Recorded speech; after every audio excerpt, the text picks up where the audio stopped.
بسم اللہ الرحمن الرحیم والنجم اذا ہوا صدق اللہ مولانا العظیم۔ میں نے سورہ نجم کی پہلی آیہ کریمہ تلاوت کی ہے آج کے موضوع کے لیے۔ اس میں دو لفظ قابل توجہ ہیں، روشن ستارے کی جب وہ نیچے اترا،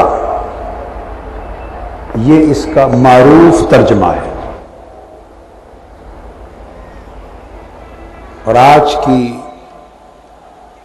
موضوع میلاد کی مناسبت سے یہ بات بتانا چاہتا ہوں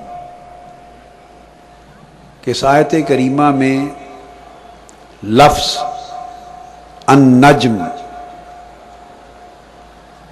اس میں میلاد مصطفیٰ کا اشارہ ہے، اور اذا ہوا میں معراج مصطفیٰ کا اشارہ ہے۔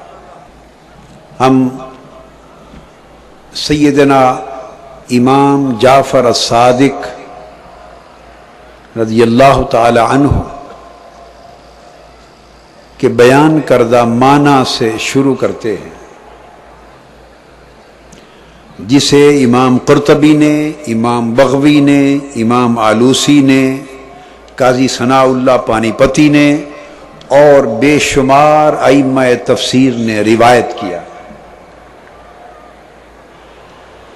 امام جعفر الصادق فرماتے ہیں کہ اس آیہ کریمہ میں جو لفظ والنجم کہا گیا، روشن ستارہ، اس سے مراد سیدنا محمد مصطفیٰ صلی اللہ علیہ وآلہ وسلم۔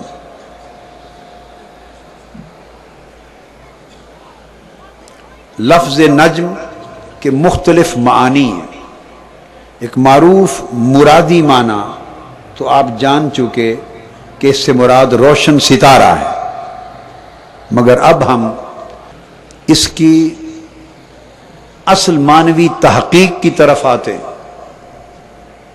نجم عربی زبان میں کئی معانی کے لیے، کئی مطالب کے لیے استعمال ہوتا ہے۔ سب سے پہلا معنی نجم کا اصل ہے، جڑ، روٹ، جس کو اصل کہتے ہیں، روٹ کہتے ہیں، جڑ کہتے ہیں کسی بھی چیز کی۔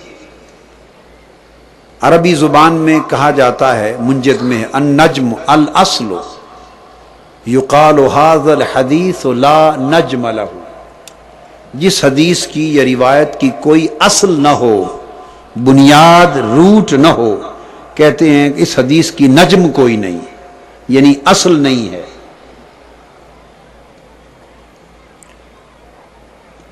جس کام کی کوئی بنیاد اور اصل نہ ہو تو کہتے ہیں ھذا الامر لا نجم لہ، اس کام کی کوئی نجم، کوئی اصل نہیں ہے، جڑ اور بنیاد نہیں ہے۔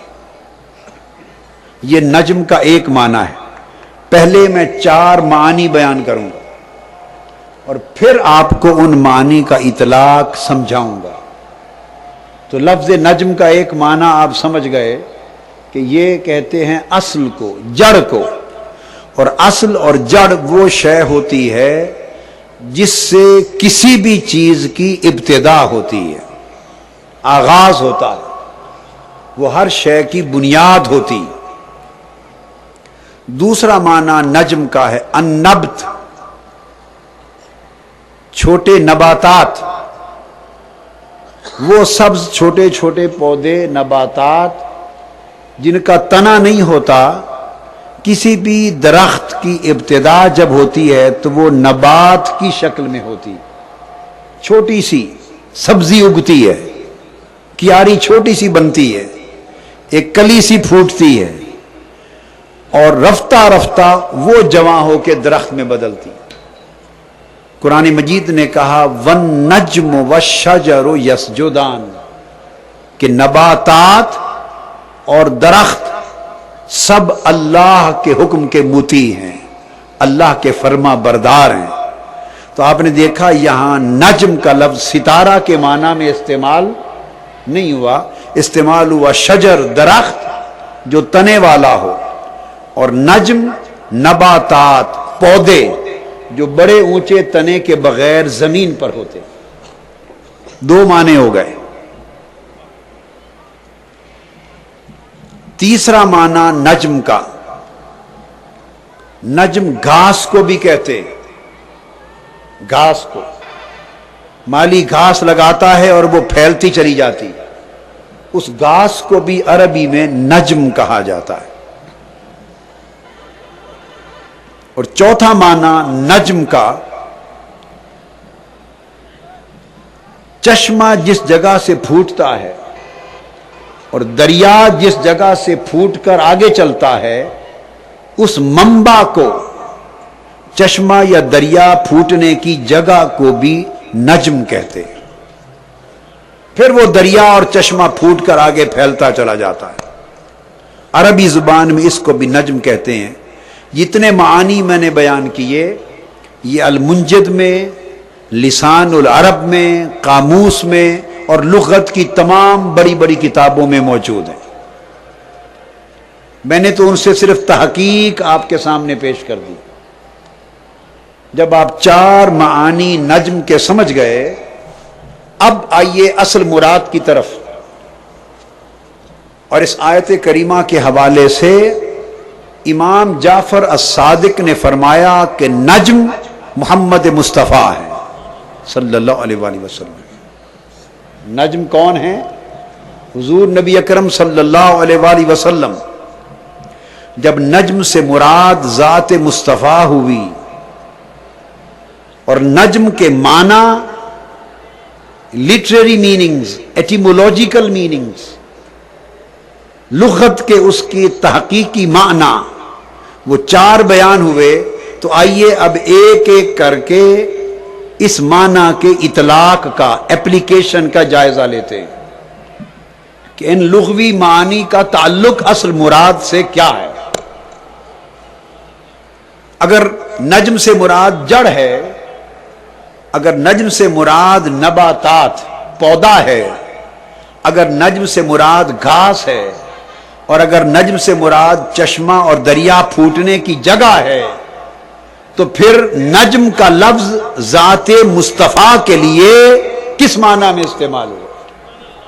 یہ وہ بنیادی چیز ہے. تو اللہ پاک نے فرمایا والنجم، قسم ہے نجم کی جو ذات مصطفیٰ ہے صلی اللہ علیہ وآلہ وسلم. اور نجم ذات مصطفیٰ کو کہہ کر اللہ تبارک و تعالی نے یہ بنیاد بیان فرما دی کہ جس طرح نجم ہر چیز کی اصل کو کہتے ہیں، ہر چیز کی جڑ کو کہتے ہیں، تو میرے حبیب میں نے تجھے نجم کی شان عطا کی ہے کہ تو ساری کائنات کی اصل ہے. میں نے تجھے نجم کائنات بنایا میرے حبیب. میں نے آپ کو نجم خلائق بنایا. میں نے آپ کو نجم ارض و سما بنایا. میں نے آپ کو نجم کل خلق بنایا. یہ ساری کائنات، یہ عرش، یہ فرش، یہ لوح، یہ قلم، یہ زمین، یہ آسماں، یہ ہوائیں، یہ فضائیں، یہ دریا، یہ سمندر، یہ شرق، یہ غرب، یہ شمال، یہ جنوب، یہ تحت، یہ فوق، یہ جو کچھ میں نے کائنات میں بنایا ہے، خواہ اس کا تعلق عالم بالا سے ہے، خواہ اس کا تعلق عالم پست سے ہے، خواہ وہ عالم شجر و حجر سے ہے، خواہ وہ عالم جن سے ہے، خواہ وہ عالم انس سے ہے، خواہ وہ عالم ملائک سے ہے. میرے محبوب یہ ساری مخلوقات تنے کی طرح بنی، شاخوں کی طرح بنی، پھلوں کی طرح بنی، پتوں کی طرح بنی، سب کچھ بعد میں بنا. اور ساری کائنات کی اصل، ساری کائنات کی جڑ اور ساری کائنات کی بنیاد، جس کی ذات سے میں نے ہر شے کی ابتدا کی، وہ وجود مصطفیٰ ہے.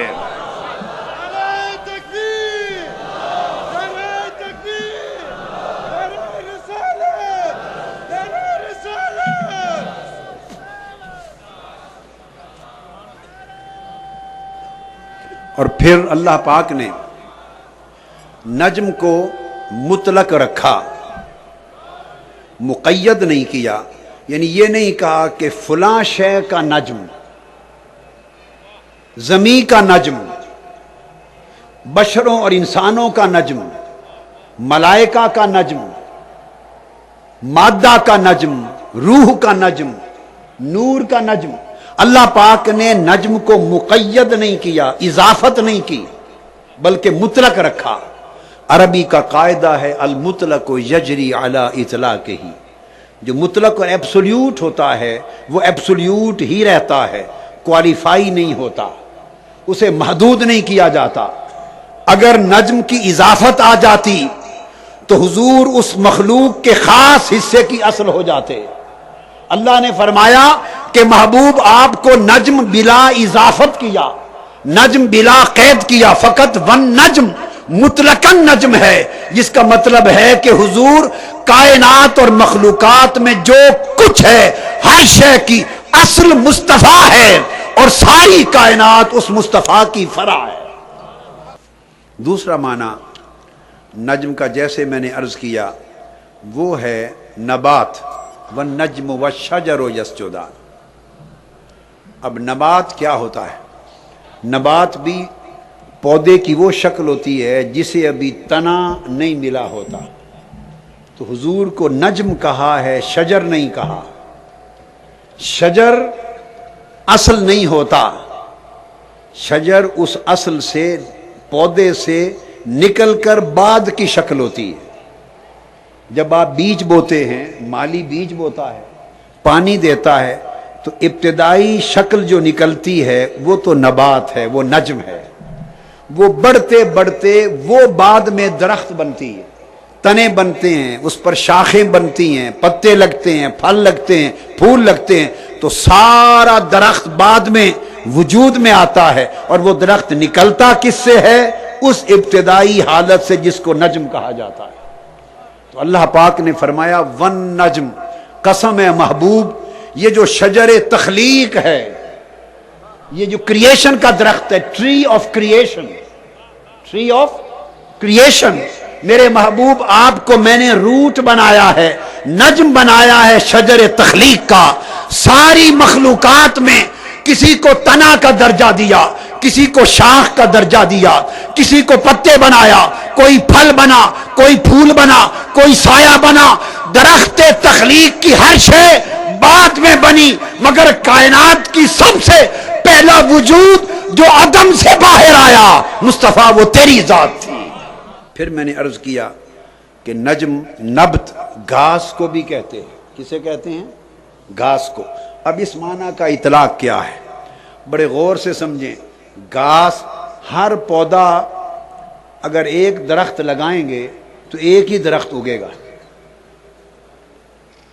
اگر آپ آم کا درخت لگا دے مالی، ایک گٹلی، تو ایک ہی درخت اگے گا، دو نہیں ہو سکتے۔ سیب کا درخت لگائے گا مالی تو ایک ہی درخت اگے گا۔ آپ سمجھ رہی ہیں بات کو؟ دو نہیں اگیں گے۔ جو درخت، جو پودا دنیا کا مالی لگا لے، ایک پودے سے ایک ہی درخت اگتا ہے، ایک سے دو نہیں بنتے۔ اس کائنات نباتات میں صرف ایک چیز ہے، گھاس، کہ مالی گھاس ایک جگہ لگاتا ہے، پھر اسے بہت سی جگہوں پر لگانے کی ضرورت نہیں ہوتی، وہ گھاس پھیلتی چلی جاتی ہے، جڑیں پکڑتی چلی جاتی ہے، اور ایک جگہ مالی کا گھاس کا پودا لگایا ہوا رفتہ رفتہ پھیل کے پوری کیاری کو بھر دیتا ہے، جہاں تک چاہتا ہے پھیلاتا چلا جاتا ہے۔ فرمایا محبوب تیری شان نجم کی ہے کہ اس کائنات کے مالی نے، اس کائنات کے مالی نے، رب کائنات نے تیرے نور کا ایک پودا لگایا۔ عدم تھا، کچھ نہ تھا، خدا تھا، اور خدا کے سوا کچھ نہ تھا۔ خلق نہ تھی، لوح و قلم نہ تھا، جن و ملائک نہ تھے، ہر چیز عدم کے اندھیرے میں تھی۔ اس کائنات کے مالی نے ایک پودا لگایا، اور وہ پودا نور مصطفیٰ کا تھا۔ اس کے بعد پھر کوئی اور پودا لگانے کی ضرورت نہ پڑی۔ اس نور مصطفیٰ کے پودے کو لگا کر کائنات کا مالی تجھے پھیلاتا گیا، اور تجھی سے لو بھی بنتی گئی، قلم بنتا گیا، پھیل کر تجھی سے عرش نکلا، تجھی سے فرش نکلا، تجھی سے ارض و سما نکلی۔ تو محبوب تجھے نجم کی طرح ایک تیرے نور کا پودا لگایا اور تجھ سے پھیل کر ساری کائنات بن گئی۔ نعرہ تکبیر، نعرہ رسالت، آمد مصطفیٰ۔ مرحبا مرحبا۔ پھر چوتھا معنی میں نے بیان کیا ابن منظور کی لسان العرب سے، وہ ہے جہاں سے چشمہ پھوٹے، جہاں سے دریا پھوٹے، اس کو نجم کہتے۔ اب فرمایا محبوب تو نجم ہے، تو نجم ہے۔ اس کا مطلب یہ ہے کہ جتنی سیرابی اس کائنات میں ہوئی ہے اس کی اصل منبع تو ہے۔ سارے چشمے تیرے نور سے پھوٹے ہیں، سارے دریا تیرے نور سے نکلے ہیں، سارے سمندر تیرے نور سے نکلے ہیں، مخلوقات کے سارے وجود تیرے منبع نور سے نکلے ہیں۔ گویا حضور کی ذات اقدس کو رب نے نجم بنا کر ایک ایسا منبع بنایا کہ لوگوں کائنات میں جتنی ہریالی نظر آ رہی ہے، جتنی سیرابی نظر آ رہی ہے، یہ ساری ہریالی، ساری سیرابی برکت ہے منبع نور مصطفیٰ کی۔ پھر ارشاد فرمایا پانچواں درجہ کہ محبوب تو امی ہے، تو بولیے، فرمایا الذین یتبعون الرسول النبی الامی، جو لوگ اس رسول کی اتباع کرتے ہیں جو نبی امی ہے۔ فرمایا فآمنوا باللہ ورسولہ النبی الامی، سو تم اللہ پر ایمان لاؤ اور اس رسول پر ایمان لاؤ جو نبی امی ہے۔ اب نبی امی آقا علیہ السلام کا لقب دیا۔ قرآن کا ترجمہ کرنے والے، تفسیریں لکھنے والے، قرآن کے درس دینے والے اور قرآن کے فکر کی اشاعت کرنے والے بالعموم ان کی نگاہ لفظ امی پر جب پڑی تو سوائے اس کے کہ کہیں سے پڑھے نہیں، کسی نے معاذ اللہ اپنی جہالت کی وجہ سے ان پڑھ کہہ دیا، ظلم کیا، کفر کیا، بددیانتی کی، گستاخی کی، یہ ایک بات ہو گئی۔ جو گستاخی سے بچے ان کی نگاہ یہاں تک پہنچی کہ اللہ کے سوا کسی اور سے نہیں پڑھے، اللہ کے سوا کسی مدرسہ سے اور کسی استاد سے نہیں پڑھے۔ لیکن عزیزان محترم، میں آج آپ کو یہ بتانا چاہتا ہوں کہ لفظ امی جب پڑھیں تو صرف پڑھنے اور نہ پڑھنے کے گھیرے میں نہ رہا کریں، اس سے آگے بھی کائنات ہے، اس سے آگے بھی کچھ کائنات ہے۔ اللہ نے فرمایا محبوب تجھے نبی امی بنایا۔ امی ام سے ہے، امی ام سے ہے۔ ام عربی زبان میں اصل اور جڑ کو کہتے ہیں، عربی زبان میں اصل اور جڑ کو کہتے ہیں۔ ماں کو بھی عربی میں ام کہتے ہیں، اور اس لیے کہتے ہیں ماں کو ام کہ ساری اولاد اس کے پیٹ سے جنم لیتی ہے۔ چونکہ اولاد اس کے پیٹ سے جنم لیتی ہے اس لیے وہ ام ہے۔ وَيُقَالُ لِكُلِّ مَا كَانَ أَصْلًا لِوُجُودِ شَيْءٍ مَبْدَأُ كُلِّ شَيْءٍ أُمٌّ، ہر شے کا مبدأ، روٹ اس کو ام کہتے ہیں، قاعدہ ہے۔ یہ بات آپ سمجھ گئے؟ اب میں اس کی مثال دیتا ہوں۔ قرآن مجید نے لوح محفوظ کو ام الکتاب کہا۔ کیا کہا؟ فرمایا یمحو اللہ ما یشاء ویثبت وعندہ ام الکتاب، اللہ کے پاس ام الکتاب یعنی لوح محفوظ ہے، اللہ کے پاس ام الکتاب لوح محفوظ ہے۔ اور لوح محفوظ کو ام الکتاب اس لیے کہا کہ سارے علم لوح محفوظ سے نکلے، حتیٰ کہ قرآن بھی لوح محفوظ سے نکالا گیا اور بیت العزت پر پہنچایا گیا، وہاں سے زمین پر اتارا گیا۔ تو چونکہ سارے علم ام الکتاب سے نکلے ہیں اس لیے اس کو ہر علم کی ماں، ہر علم کی اصل، ہر علم کی جڑ ام الکتاب کہتے ہیں۔ اللہ پاک نے فرمایا انہ فی ام الکتاب لدینا لعلی حکیم، تو لوح محفوظ کو ام الکتاب کہا۔ امام راغب اصفہانی کہتے ہیں کیوں؟ العلوم کلھا متولدۃ منہ، اس لیے کہ سارے کے سارے علم لوح محفوظ سے پیدا ہوئے ہیں، لوح محفوظ میں سے نکلے ہیں، اس لیے اس کو ام الکتاب کہا جاتا ہے۔ یہ بات سمجھ گئے؟ اب ایک دوسری مثال سن لیں۔ سورہ فاتحہ، اس کو ام القرآن کہتے ہیں۔ کیا کہتے ہیں؟ اس لیے کہ وہ پہلی سورت ہے قرآن کی، یعنی جب آپ قرآن کھولتے ہیں تو قرآن کی ابتدا سورہ فاتحہ سے ہوتی ہے، جہاں سے قرآن کی ابتدا ہوتی ہے اس سورت کو ام القرآن کہا۔ اب بات کو سمجھ گیا نا؟ ام القرآن یعنی جڑ، جہاں سے ابتدا ہوئی قرآن کی تلاوت کی۔ تیسری مثال، مکہ شہر کو ام القرى کہتے ہیں۔ کیا کہتے ہیں؟ قرآن مجید نے کہا ھذا کتاب انزلناہ مبارک مصدق الذی بین یدیہ ولتنذر ام القرى ومن حولہا، یہ وہ کتاب جسے ہم نے نازل کیا، پہلی کتابوں کی تصدیق کرنے والی، اور یہ جو لوگ ام القرى میں ہیں، وادی مکہ میں، تاکہ انہیں اللہ کا ڈر سنائے، اور پھر اس کے ارد گرد جو کائنات کی بستیاں اور شہر ہیں ان لوگوں کو سنائے۔ تو قرآن نے مکہ کو ام القرى کہا، وادیوں کی وادیوں کی ماں، آبادیوں اور شہروں کی جڑ۔ اب بتاتا ہوں کیوں کہا۔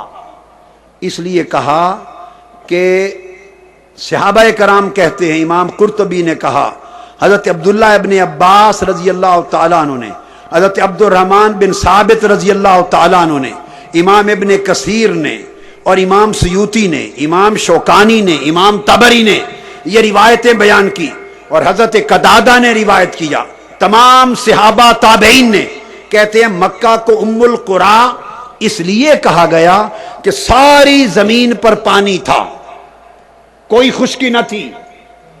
پہلی جگہ جہاں سے پانی خشک ہوا اور زمین وجود میں آئی وہ وادی مکہ تھی۔ تو زمین کی ابتدا اس مکہ سے ہوئی۔ پانی سب سے پہلے جس مقام سے خشک ہوا اور زمین ظاہر ہوئی وہ وادی مکہ ہے۔ ام القرى لانہا اول الارض، مکہ کو ام القرى کہا گیا چونکہ یہ زمین کا سب سے پہلا ابتدائی حصہ ہے جہاں سے آبادی، خشکی اور زمین کی ابتدا ہوئی۔ امام بغوی فرماتے ہیں ام الشیء اصلہ ویقال لمکہ ام القرى لانہا اصل البلاد، مکہ کو ام القرى اس لیے کہتے ہیں کہ یہ ساری وادیوں کا مبدا ہے، اصل ہے، جڑ ہے، زمین کی ساری آبادیوں کی ابتدا مکہ سے ہوئی تھی۔ اب آپ سمجھ گئے۔ امام ابن کثیر کہتے ہیں مکہ ام القرى ہے لتقدمہا، کہ ساری کائنات میں زمین پر جتنی آبادیاں ہیں ان میں سب سے پہلی آبادی، سب سے پہلا زمین کا ٹکڑا اور سب سے پہلا خشک ہونے والا حصہ ہے زمین، وہ مکہ ہے۔ تو ابتدا اس وجہ سے یہ ام القرى نام بنا۔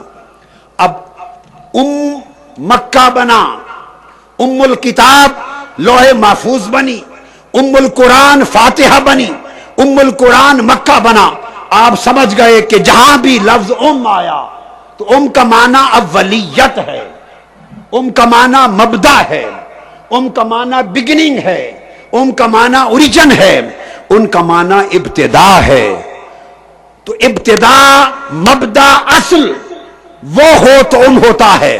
تو آقا علیہ السلام کو فرمایا ان نبی الامی، میرے محبوب آپ وہ رسول ہیں، وہ نبی ہیں جن کو ہم نے شان عطا کیا ہے۔ جس طرح کائنات کی زمین کی ابتدا مکہ سے ہوئی وہ ام القرى بن گئی، جس طرح قرآن کی ابتدا فاتحہ سے ہوتی ہے وہ ام القرآن بن گئی، جس طرح ہر علم کی ابتدا لوح محفوظ سے ہوئی وہ ام الکتاب ہو گئی۔ تو میرے محبوب ساری کائنات اور جملہ موجودات کی ابتدا تیرے نور سے ہوئی، چونکہ سب سے پہلی خلق تو ہے، اس لیے تجھے امبی کا لقب عطا کیا۔ نعرہ تکبیر، نعرہ رسالت، آمد مصطفیٰ، چہرہ والضحیٰ۔ فرمایا الرسول النبی الامی، وہ رسول جس کے نور کو سب سے پہلے پیدا کیا گیا، جو مبدأ کائنات بنا، جو اول مخلوقات بنا، جس میں سے ساری کائنات کے موجودات نکالے گئے، وہ شان امیت کا مالک رسول۔ تو آقا علیہ السلام کے لیے اللہ پاک نے فرمایا قل ان صلاتی و نسکی و محیای و مماتی للہ رب العالمین وبذالک امرت وانا اول المسلمین۔ میرے محبوب فرما دیں ساری کائنات میں سب سے پہلے اسلام لانے والا میں ہوں، سب سے پہلے اسلام قبول کرنے والا، سب سے پہلے اللہ کے حضور جھکنے والا میں ہوں، سب سے پہلے کائنات میں اللہ کی فرما برداری کرنے والا میں ہوں۔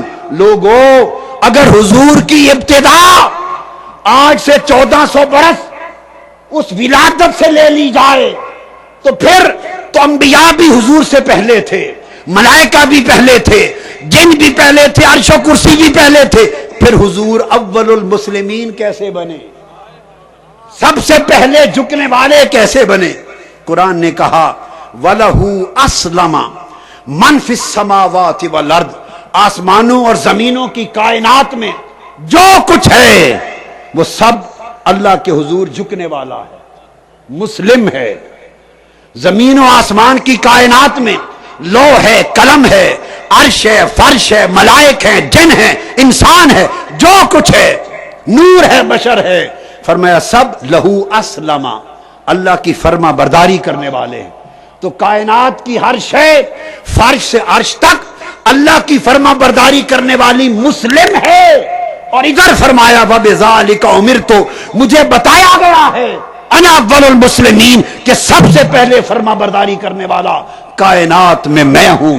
تو پتہ چلا کہ عرش و فرش نے اللہ کی فرما برداری بعد میں کی، سب سے پہلے جس کی جبین حسن الوہیت کے سامنے جھکی وہ جبین مصطفیٰ تھی۔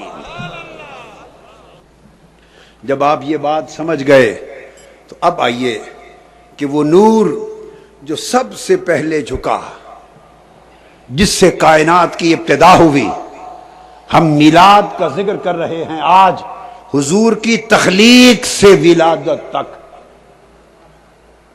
تخلیق کائنات کی سب سے پہلی خلق حضور کا نور۔ حضرت ابو ہریرہ سوال کرتے ہیں یا رسول اللہ، ترمذی شریف میں حدیث، فرمایا عرض کرتے ہیں متا وجبت لکن نبوہ، فرمائیے آپ کے لیے نبوت کب ثابت ہوئی؟ آقا نے فرمایا وآدم بین الروح والجسد، جب آدم کا وجود بھی نہیں بنا تھا میں اس وقت نبی تھا۔ پھر حدیث پاک میں ہے، حضرت میسرہ الفجر روایت کرتے ہیں، بڑی خاص حدیث، وہاں تھا وجبت لکن نبوت کب سے ثابت ہے؟ بعض لوگ اس سے مراد یہ لیتے ہیں کہ اللہ کے علم میں تھا، یہ بات نہیں۔ اس پر سوال کی حضرت میسرہ سے روایت، انہوں نے پوچھا قل تو یا رسول اللہ متا کنت نبیا، یا رسول اللہ آپ کب سے نبی ہیں؟ آپ کب سے نبی ہیں؟ فرمایا قال وآدم بین الروح والجسد، آدم کا ابھی وجود بھی نہیں بنا تھا میں تب سے نبی ہوں۔ اگر کوئی یہ سمجھے کہ اس سے مراد ہے کہ اللہ کے علم میں نبی ہونا تھا تو پھر حضور کی خصوصیت نہ رہی۔ اللہ کے علم میں تو آدم کا نبی ہونا بھی تھا، ابراہیم، موسیٰ، عیسیٰ، ہر نبی کا نبی ہونا تھا۔ تو جب ہر ایک کا نبی ہونا اللہ کے علم میں تھا تو پھر یہ حضور کی خصوصیت کیا ہوئی؟ وہ پوچھ رہے ہیں آقا آپ، اللہ کے علم میں تو ہر کوئی نبی تھا اور ہر ایک کی نبوت اللہ کے علم میں تھی، ہم پوچھتے ہیں کہ آپ نبی کب بنائے گئے، منصب نبوت پہ کب بٹھائے گئے، تاج نبوت آپ کے سر انور پہ کب سجایا گیا؟ آپ نے فرمایا ابھی کائنات میں بشریت کا اور نبوت کا سلسلہ شروع نہ ہوا تھا عالم ارواح اور عالم انوار میں، تب بھی میری نبوت کا سورج چمکتا تھا۔ نعرہ تکبیر، نعرہ رسالت، آمد مصطفیٰ۔ جب اللہ رب العزت نے نور مصطفیٰ کو ساری کائنات سے قبل تخلیق کیا تو اللہ تبارک و تعالی نے آپ کے نور کو تخلیق کر کے پھر انبیاء کی ارواح کو بنایا، اور جب ان کی ارواح کو بنایا تو ایک دن اللہ رب العزت نے ان کی محفل منعقد کی، جیسے آج رات آپ ذکر مصطفیٰ کی محفل میں ہیں، اور یہ میلاد مصطفیٰ کی محفل ہے۔ عالم بشریت کے پیدا کرنے سے پہلے اللہ پاک نے عرش پر انبیاء کی محفل میلاد منعقد کی تھی، انبیاء کی روحوں کو جمع کیا تھا اور خطاب کیا تھا۔ اللہ نے فرمایا اذ اخذ اللہ میثاق النبیین لما آتیتکم، اور اللہ کا خطاب سنیے، اللہ نے سب انبیاء کی روحوں کو جمع کیا، وہ روحوں پر جمع ہو گئے۔ اللہ نے خطاب کیا ہے انبیاء میں تمہیں دنیا میں بھیجوں گا، کتاب دوں گا، نبوت دوں گا، حکمت دوں گا، اور جب تم سب دنیا میں آ چکو گے تو تم سب کے بعد اپنے پیغمبر آخر الزمان کو بھیجوں گا، وہ تمہاری نبوتوں کی تصدیق کر دے گا۔ یہ کہہ کر اللہ پاک نے فرمایا تم سب پر واجب ہوگا کہ تم اس نبی آخر الزمان کی نبوت پر ایمان لاؤ گے، اور اگر تم نے ان کا زمانہ پایا تو ان کے دین کی مدد کرو گے۔ تو اللہ پاک نے جب ان سے یہ وعدہ لیا تو پھر اللہ نے پوچھا کیا تم سب مل کر میرے ساتھ یہ عہد اور وعدہ کرتے ہو؟ سب انبیاء نے کہا کرتے ہیں۔ اللہ نے کہا میں بھی تمہاری اس وعدہ اور عہد پر تمہارے ساتھ گواہ بنتا ہوں۔ جب قرآن مجید کی اس آیت کریمہ کے مطابق ذکر مصطفیٰ کی مجلس منعقد ہو گئی اور حضور کی نبوت پر حلف نامہ ہو گیا، حلف وفاداری لیا گیا ہر پیغمبر سے، تو امام قسطلانی روایت کرتے ہیں، امام قسطلانی عین اس وقت جب محفل ذکر مصطفیٰ منعقد ہو رہی تھی، اللہ نے حکم دیا ہے نور مصطفیٰ یہ پیغمبر تیری نبوت پر ایمان اور وفاداری کا اعلان کر رہے ہیں، یہ انبیاء تیرا حلف وفاداری لے رہے ہیں۔ اے نور مصطفیٰ تو باطل کی طرح ان کے اوپر چھا جا اور اپنی تجلیات ان پر گرا۔ اچانک انبیاء کی ارواح پر نور آیا، نور چمکا۔ امام قسطلانی المواہب اللدنیہ میں روایت کرتے ہیں انبیاء نے پوچھا باری تعالیٰ یہ نور کیسا ہے؟ تو اللہ پاک نے فرمایا ھذا نور محمد ابن عبداللہ ان آمنتم بہی جعلتکم نبیا، یہ محمد مصطفیٰ کا نور ہے، اگر اس پر جو جو ایمان لاتا جائے گا اس کے سر پر نبوت کا تاج سجاتا جاؤں گا۔ پھر حضرت میسرہ کہتے یہ وہ نور تھا، یہی وہ نور تھا جس کی تخلیق سب سے پہلے ہوئی، اور پھر حضرت میسرہ روایت کرتے ہیں جس کو امام ابن جوزی اور امام حلبی نے روایت کیا ہے، فرماتے ہیں کہ جب اللہ تعالیٰ نے زمین کو پیدا کر لیا، آسمانی کائنات کو پیدا کر لیا، بالائی کائنات کے ساتھ طبقات بنا لیے، وخلق العرش، عرش پیدا کیا، تو کاتب علی ساق العرش، تو عرش کے ستونوں پر لکھا محمد الرسول اللہ، عرش کے ستونوں پر محمد الرسول اللہ لکھا۔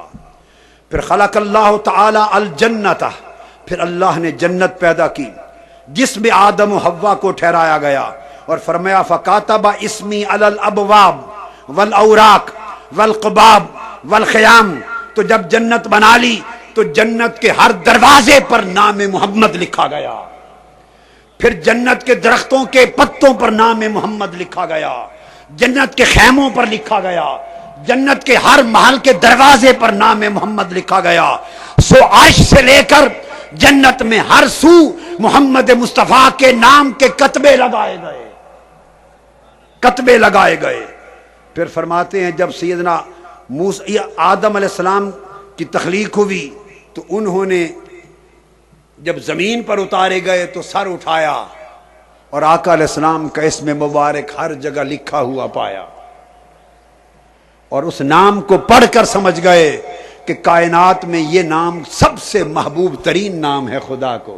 تو عرض کیا باری تعالیٰ اسی نام محمد کے صدقے ہماری توبہ قبول کر لے۔ سیدنا فاروق اعظم رضی اللہ تعالیٰ عنہ روایت کرتے ہیں، حضرت عمر بن الخطاب، امام حاکم نے مستدرک میں روایت کیا، امام طبرانی نے معجم میں، حیثمی نے مجمع الزوائد میں، ابن کثیر نے، سیوطی نے، حلبی نے، قسطلانی نے، ابن عساکر نے، سب نے حدیث کو روایت کیا۔ حضرت فاروق اعظم رضی اللہ تعالیٰ عنہ فرماتے ہیں کہ آدم علیہ السلام نے اللہ کے حضور عرض کیا، یا رب اسألک بحق محمد، اے اللہ میں واسطہ محمد سے تجھ سے معافی مانگتا ہوں، ہماری خطا معاف کر دے۔ فقال اللہ تعالی یا آدم کیف عرفت محمدا ولم اخلق، اے آدم تو نے محمد کو کیسے پہچان لیا؟ ولم اخلق، میں نے تو اسے ابھی تک پیدا نہیں کیا، کیسے پہچان لیا؟ تو حضرت آدم علیہ السلام نے کہا یا رب لأنک لما خلقتنی بیدک ونفخت فی من روحک رفعت راسی فرأیت علی قوائم العرش مکتوبا لا الہ الا اللہ محمد رسول اللہ، اے اللہ جب تو نے مجھے پیدا کیا، میرے اندر اپنی روح پھونکی، میں نے سر اٹھایا، میں نے عرش میں ہر طرف اور اس کے ستونوں پر محمد رسول اللہ کا نام لکھا دیکھا، میں سمجھ گیا کہ یہ تیرے محبوب کا نام ہے، اس لیے اس کا وسیلہ پیش کیا ہے۔ اللہ پاک نے فرمایا فقد غفرت لک ولولا محمد ما خلقتک، اے آدم میں نے محمد کے صدقے معاف کر دیا، اگر یہ محمد نہ ہوتا تو تجھے بھی پیدا نہ کرتا۔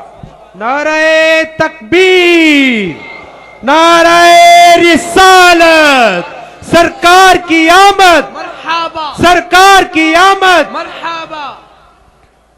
حاضرین محترم، آقا علیہ الصلوۃ والسلام کی ولادت، آقا علیہ السلام کی نور کی اولیت، اور پھر اس نور کی اولیت، اس کی تخلیق روایت کرتے ہیں حضرت عبداللہ بن مبارک، حضرت سفیان ثوری سے، وہ سیدنا امام جعفر صادق سے، وہ سیدنا امام محمد الباقر سے، وہ سیدنا امام زین العابدین سے، وہ سیدنا امام حسین سے، اور وہ سیدنا علی المرتضیٰ سے روایت کرتے ہیں، اور اس کو امام ابو سعد نیشا پوری نے شرف المصطفیٰ میں روایت کیا۔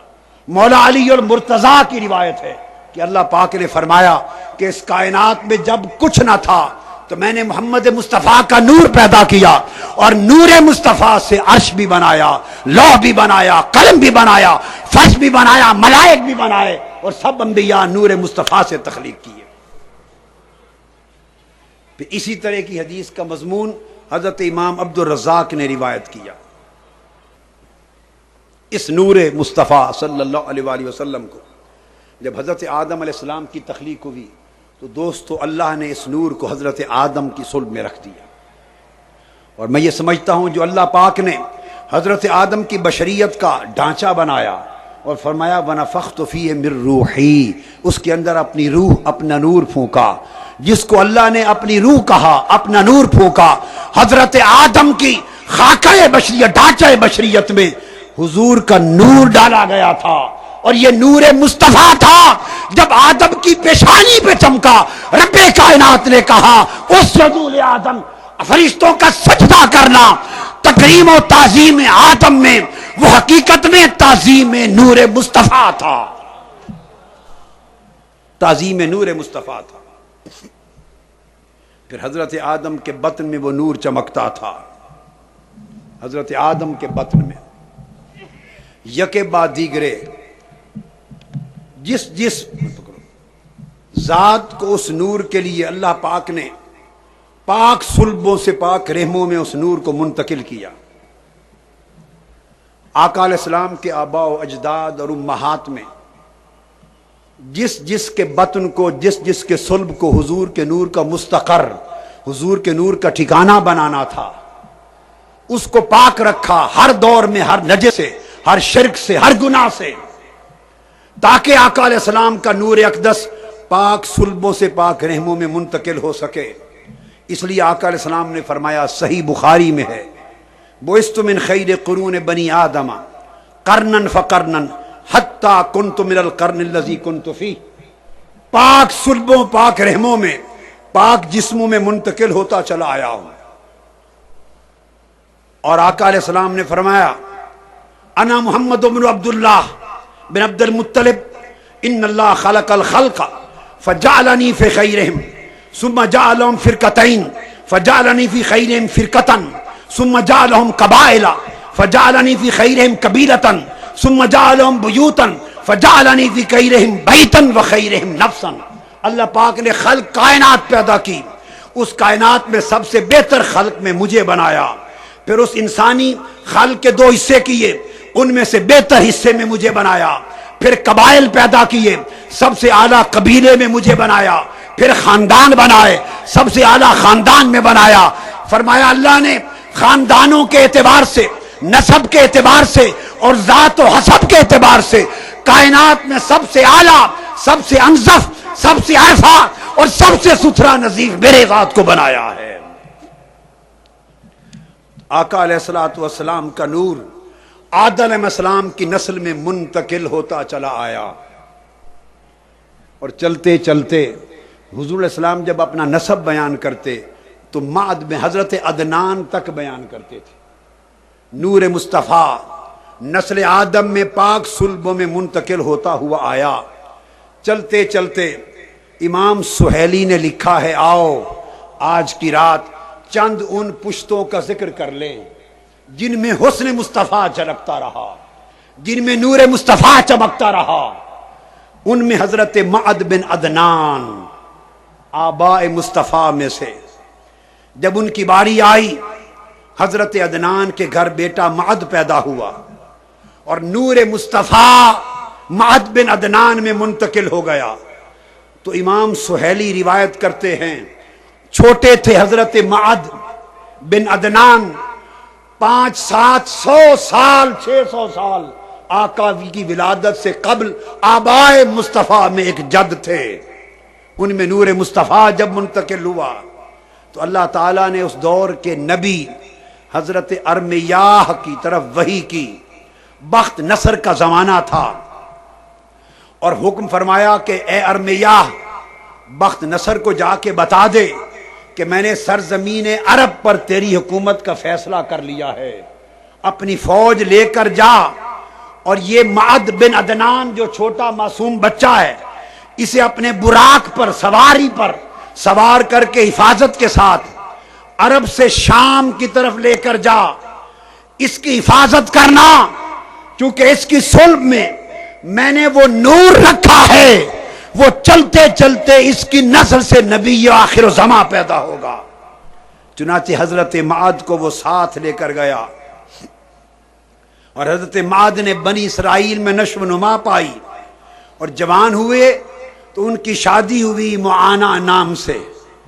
یہ بخت نصر جب حجاز مقدس پر گیا اور وہاں اس کا تسلط قائم ہوا تو بخت نصر کے زمانے نے دیکھا کہ حضرت معد کے نور سے ان کے حسن کی ہر طرف برکتیں ہوتی تھیں، جدھر حضرت معد جاتے تھے وہاں برکتوں کے چشمے پھوٹتے چلے جاتے تھے، مگر ظاہر بھی نگاہوں کو معلوم نہ تھا کہ اس کے اندر وہ کون سی نعمت رکھ دی گئی ہے جس نے اسے برکتوں کا منبع بنا دیا ہے۔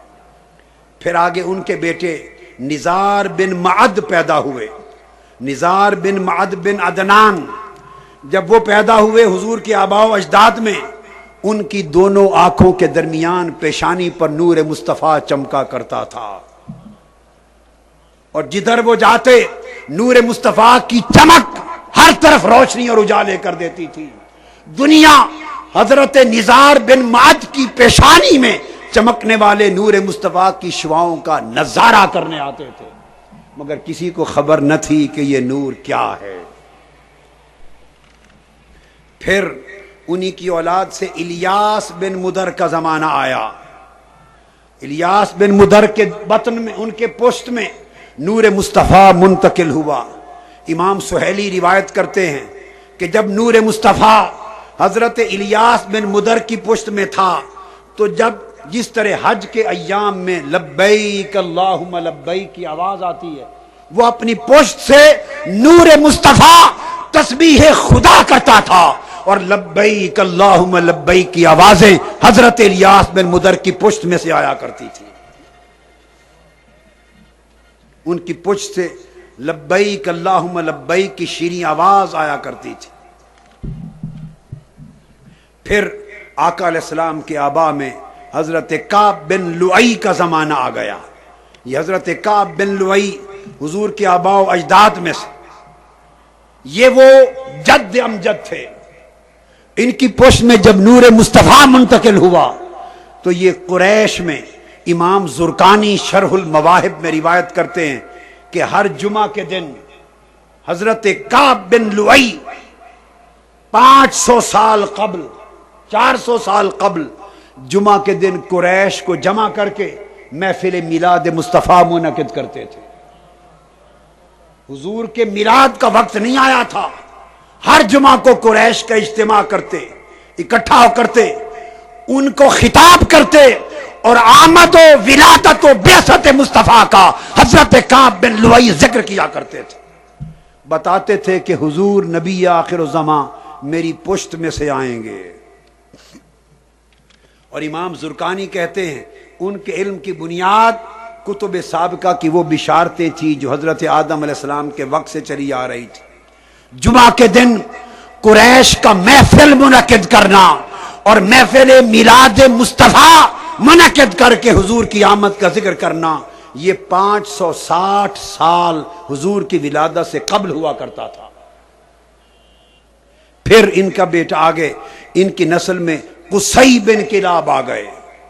جب قصی بن کلاب آئے تو ان کا معمول بھی یہ تھا کہ قصی بن کلاب، یہ بھی 500 450 500 سال پہلے ان کا معمول بھی یہ تھا۔ امام زرقانی لکھتے ہیں کہ جمعہ کے روز اپنی قوم کو قریش کو جمع کرتے تھے، اور جمع کر کے حکم دیتے کہ حرم کی تعظیم کیا کرو کہ ان قریب اس حرم کو آباد کرنے کے لیے ہماری نسل میں سے نبی آنے والا ہے۔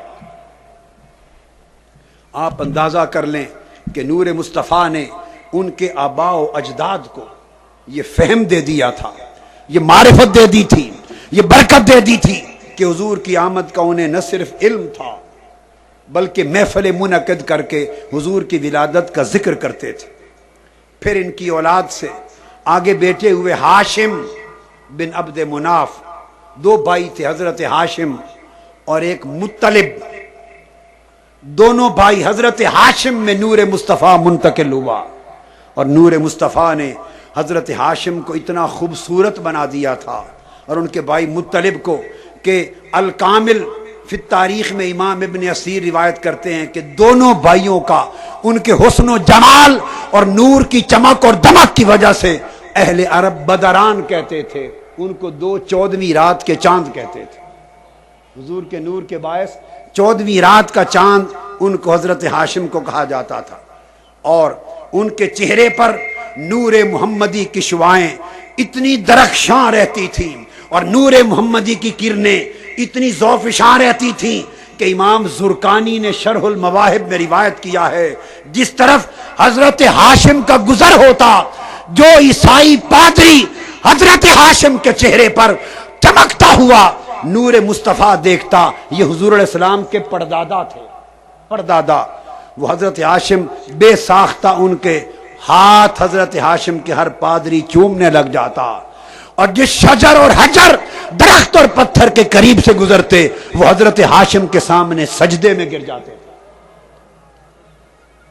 ارے نور مصطفیٰ کی پہچان عیسائی پادریوں کو بھی تھی، درختوں کو بھی تھی، پتھروں کے بھی تھی۔ افسوس انسان، پتھر، درخت، حیوان ولادت مصطفیٰ سے پہلے آپ کے پردادا میں بھی نور مصطفیٰ کو پہچان کر سجدے کریں، اور کتنے نادان ہم کہ حضور کی امت بھی ہو کر نور مصطفیٰ کی پہچان نہ کر سکیں۔ نعرہ تکبیر، نعرہ رسالت، آمد مصطفیٰ۔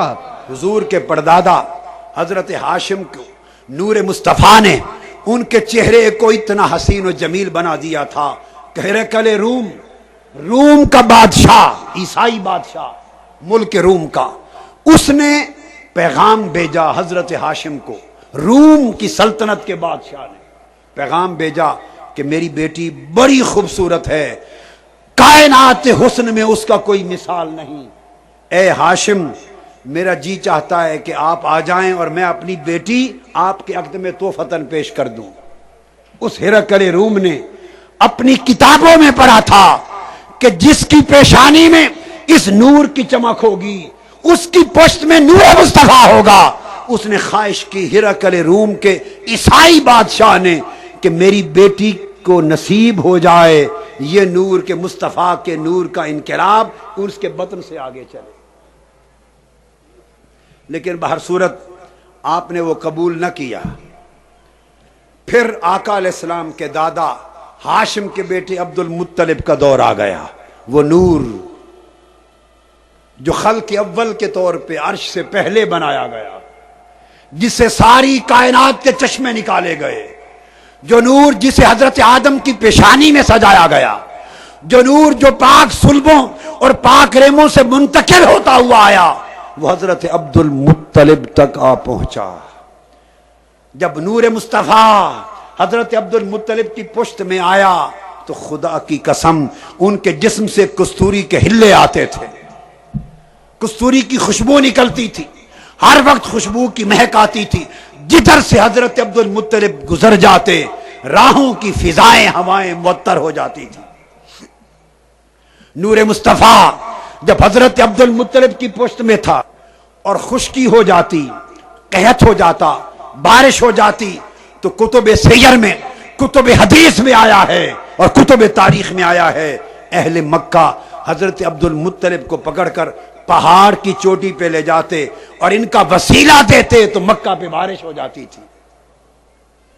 حضور علیہ الصلوۃ والسلام کے نور کی برکت سے لوگوں کو فیض ملتا تھا، اور انہی کا زمانہ تھا جب ابرہہ نے مکہ پہ حملہ کیا۔ وہ مکہ کعبہ کے مقابلے میں ایک اپنا کعبہ بنانا چاہتا تھا اور اس کعبۃ اللہ کو مسمار کرنا چاہتا تھا۔ ولادت مصطفیٰ سے قبل حضرت عبد المطلب کا دور ہے، ابرہہ نے حملہ کیا، اور جب حملہ کیا تو حضرت عبد المطلب اس کے پاس پہنچے، مذاکرات کیے، اور حدیث میں آتا ہے کہ نور مصطفیٰ ایک گول دائرے کی طرح پیشانی عبد المطلب میں چمکا کرتا تھا۔ جب سامنے آئے ابرہہ نے حضرت عبد المطلب کا چمکتا دمکتا چہرہ اور چمکتا دمکتی پیشانی دیکھی تو وہ غش کھا کے گر گیا، اتنا حسین و جمیل، نور کی اتنی چمک و دمک، بے ہوش ہو کے گر گیا۔ اور جب دیر کے بعد ہوش میں آیا حضرت عبد المطلب کے سامنے وہ بھی اور اس کا ہاتھی دونوں سجدے میں گر گئے، اور آپ کے نور سے وہ شعاع نکلی کہ کعبہ اور شہر مکہ کی فضائیں روشن ہو گئیں۔ یہ نور پھر حضرت عبد المطلب سے حضرت عبداللہ میں منتقل ہوا، پھر وہ حسن حضرت عبداللہ کو منتقل ہوا۔ یہ نور پھر آپ کی پیشانی میں چمکتا تھا، اس قدر چمکتا تھا کہ پھر سیرت حلبیہ میں، سیرت ابن ہشام میں، شرف المصطفیٰ میں، بہقی میں، طبرانی میں، بے شمار مسانید میں، کتب حدیث میں اور کتب فضائل میں آیا ہے کہ وہ نور اتنا چمکتا تھا ان کی پیشانی میں کہ چمکتے ہوئے ستارے کی طرح آنکھ ٹکتی نہیں تھی آپ کی پیشانی پر۔ کیوں؟ اب اس نور کے ظہور کا وقت قریب آ گیا تھا، وقت قریب آ گیا تھا۔ حضرت عبد المطلب اپنے بیٹے حضرت عبداللہ کو لے کر حضرت آمنہ کا رشتہ مانگنے جا رہے ہیں، رشتہ مانگنے جا رہے ہیں۔ رستے سے گزرے تو ایک خاتون، اس کا نام فاطمہ ہے اور عالمہ ہے، بہت بڑی عالمہ ہے، کتب سابقہ کی، انجیل کی، تورات کی، پہلی کتابوں کی، اور آقا علیہ السلام کے ظہور کی پیشین گوئی پڑھتی آ رہی ہے۔ اس کے علم میں ہے کہ اب ظہور نور مصطفیٰ کا زمانہ قریب آ گیا، اسے معلوم ہے کہ یہ چمک نور مصطفیٰ کی علامت۔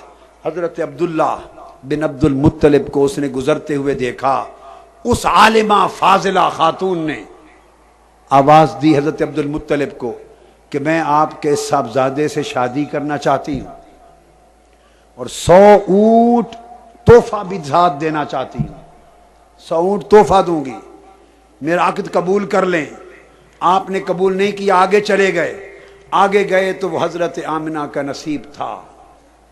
حضرت عبداللہ فرماتے ہیں حضرت آمنہ سے میرا نکاح ہو گیا، 3 دن ہم نے وہاں قیام کیا اور نور مصطفیٰ حضرت آمنہ کے بطن میں منتقل ہو گیا۔ واپس پلٹے، آ رہے تھے تو اس خاتون کے پاس سے پھر گزر ہوا۔ حضرت عبداللہ نے اس خاتون کی طرف دیکھا، وہ نگاہ اٹھا کے آپ کو تکتی بھی نہ تھی۔ آپ نے پوچھا کہ تو 100 اونٹ بھی دیتی تھی اور مجھ سے نکاح کی خواہش کرتی تھی، اور آج میں وہی عبداللہ ہوں مگر تو میرا چہرہ بھی دیکھنے کے لیے تیار نہیں، یہ تبدیلی کیوں آ گئی؟ اس نے کہا عبداللہ وہ دراصل نکاح کی آرزو اور 100 اونٹوں کی قربانی اور 100 اونٹوں کا تحفہ جو تھا وہ تیری خاطر نہیں تھا، اس نور مصطفیٰ کی خاطر تھا۔ جو تیری پیشانی میں چمک رہا تھا وہ اب نہیں، کوئی خوش نصیب لے گئی ہے۔ نعرہ تکبیر، نعرہ تکبیر، نعرہ رسالت، آمد مصطفیٰ، چہرہ والضحیٰ، کہہ رہی ہے یہ فضا۔ حضرت آمنہ رضی اللہ تعالیٰ عنہ کے بطن میں نور مصطفیٰ منتقل ہو گیا۔ رجب کی جمعہ کی رات جب نور مصطفیٰ حضرت آمنہ کے بطن میں منتقل ہوا، حضرت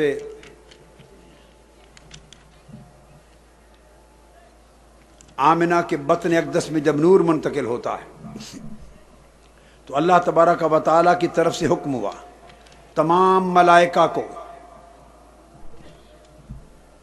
کہ جنتوں کے دروازے کھول دیں اور اعلان کر دیں کہ مبارک ہو آج کی رات، وہ نور جو ساری کائنات میں سب سے پہلے تخلیق کیا گیا، آج اس کے ظہور کا وقت قریب آ گیا اور وہ والدہ کے بطن میں امانت کے طور پہ منتقل ہو گیا۔ بیہقی، طبرانی، ابو نعیم اور ابن عساکر میں روایت ہے، حضرت عثمان بن ابی العاص روایت کرتے ہیں کہ مجھے میری والدہ نے بتایا کہ جب آقا علیہ السلام کی شب ولادت، شب میلاد آئی، اور امام سیوطی نے الخصائص الکبریٰ میں اور امام قسطلانی نے المواہب میں، زرکانی نے اور امام حلبی نے السیرہ میں روایت کیا کہ جب ولادت کی رات آئی تو میں نے دیکھا کہ اس رات گھر کی اور شہر مکہ کی ہر شے نور و نور ہو گئی، اور آسمان کے ستارے دیکھے کہ زمین کے قریب آ گئے، اور آقا علیہ السلام کی ولادت کے وقت حضرت آمنہ کہتی ہیں کہ ایک ایسا نور نکلا جس نے سارے در و دیوار بھی روشن کر دیے اور کائنات کے اطراف و اکناف بھی روشن کر دیے۔ اور طبقات ابن سعد میں آتا ہے کہ جب حضور کی ولادت ہوئی، حضرت آمنہ فرماتی ہیں کہ وہ نور نکلا کہ ملک شام کے کوچوں بازار اور محلات تک نور مصطفیٰ سے روشن ہو گئے۔ ولادت مصطفیٰ کے وقت حضرت آمنہ روایت کرتی ہیں کہ اللہ پاک نے 3 جھنڈے اس کائنات میں اتارے، ایک جھنڈا مشرق میں نصب کر دیا، ایک جھنڈا مغرب میں نصب کر دیا، ایک جھنڈا کعبے کی چھت پہ نصب کر دیا۔ اشارہ تھا کہ جو نبی آخر الزمان جس کی ولادت ہونے والی ہے، اس کی نبوت اور رسالت اور اس کی سلطنت کی ابتدا اس مکہ معظمہ سے ہوگی، اور اس دنیا کے شرق سے غرب تک اس کی امت کا پھیلاؤ ہوگا اور اس کے دین کا فروغ ہوگا۔ حضرت آمنہ رضی اللہ تعالی عنہ فرماتی ہیں، اور حضرت امام ابو نعیم اس حدیث کو روایت کرتے ہیں کہ جب آقا علیہ السلام کی ولادت کا وقت آیا اور حضور کی ولادت ہوئی، ام شفا نے روایت کیا کہ آپ 2 ہاتھوں کے ذریعے زمین پر آئے، آپ نے انگشت شہادت اٹھا رکھی تھی اور اللہ پاک کا نام بلند کر رہے تھے، اور اچانک مشرق سے مغرب تک کائنات منور ہو گئی، اور میں نے روم کے محلات کو دیکھا، اور پھر اچانک دیکھا کہ رحمت برسنے لگی اور زمین و آسمان اور مشرق و مغرب کے درمیان جو کچھ تھا وہ روشن ہو گیا، اور پھر ایک لباس ریشمی آقا کو اس میں لپیٹ دیا گیا، ہر شے پہ روب طاری ہو گیا، اور اس کیفیت میں حضور صلی اللہ علیہ وآلہ وسلم کو لے جایا گیا۔ ایک آواز آئی کہ اسے مشرق و مغرب میں اس مولود کو پھیلا دو، لے جاؤ۔ آقا علیہ الصلوۃ والسلام کو مشرق اور مغرب کی دفعتن ہماری آنکھوں سے اوجھل ہو گئے اور ساری کائنات کی سیر کرائی گئی۔ حضرت آمنہ روایت کرتی ہیں کہ ولادت کا جب وقت قریب آیا تو اللہ پاک نے فرشتوں کو حکم دیا۔ امام ابو نعیم نے روایت کیا عمرو بن قتیبہ سے کہ فرشتوں کو حکم دیا کہ اے ملائکہ، آسمانوں اور جنتوں کے دروازے کھول دیے جائیں، اور ساروں کو حکم دیا کہ حاضر ہو جاؤ۔ سارے ملائکہ کو زمین پر اترنے کا حکم دیا۔ ملائکہ ایک دوسرے کو بشارتیں، خوشخبریاں دینے لگے۔ سمندروں میں روانی آ گئی، موجیں اٹھنے لگی، برکتیں پھیلنے لگی۔ حکم ہوا کہ سب شیطانوں کو 70 زنجیروں میں جکڑ دیا جائے، الٹا لٹکا دیا جائے۔ سرکش شیاطین پابندے تو کو سلاسل کر دیے گئے، سورج کی شعاع بڑھا دی گئی، اور ولادت مصطفیٰ کے اعزاز میں حکم ہوا کہ اس سال جتنی عورتیں حمل کے ساتھ ہیں مصطفیٰ کے میلاد کے صدقے سب کے بیٹے پیدا ہوں گے۔ اس لیے کہ عرب کی سرزمین کا رواج تھا کہ بیٹی پیدا ہوتی اسے قتل کر دیتے، زندہ زمین میں دفن کر دیتے۔ فرمایا میرے مصطفیٰ کا میلاد ہے، جس گھر بیٹی پیدا ہوگی وہ زندہ دفن کر دی جائے گی۔ میلاد مصطفیٰ کے طفیل نہ بیٹی پیدا ہو نہ کسی کے گھر ظلم کا امکان پیدا ہو۔ مصطفیٰ ظلم کو مٹانے کے لیے آئے ہیں، مصطفیٰ ہر ایک کو برکتیں دینے کے لیے آئے ہیں، مصطفیٰ ہر ایک کو معروبیوں سے نکالنے کے لیے آئے ہیں۔ تو تاجدار کائنات کی ولادت نے ہر گھر میں ظلم کا خاتمہ کر دیا۔ حکم ہوا 70,000 حوریں ولادت مصطفیٰ کے استقبال میں قطار اندر قطار کھڑی ہو جائیں۔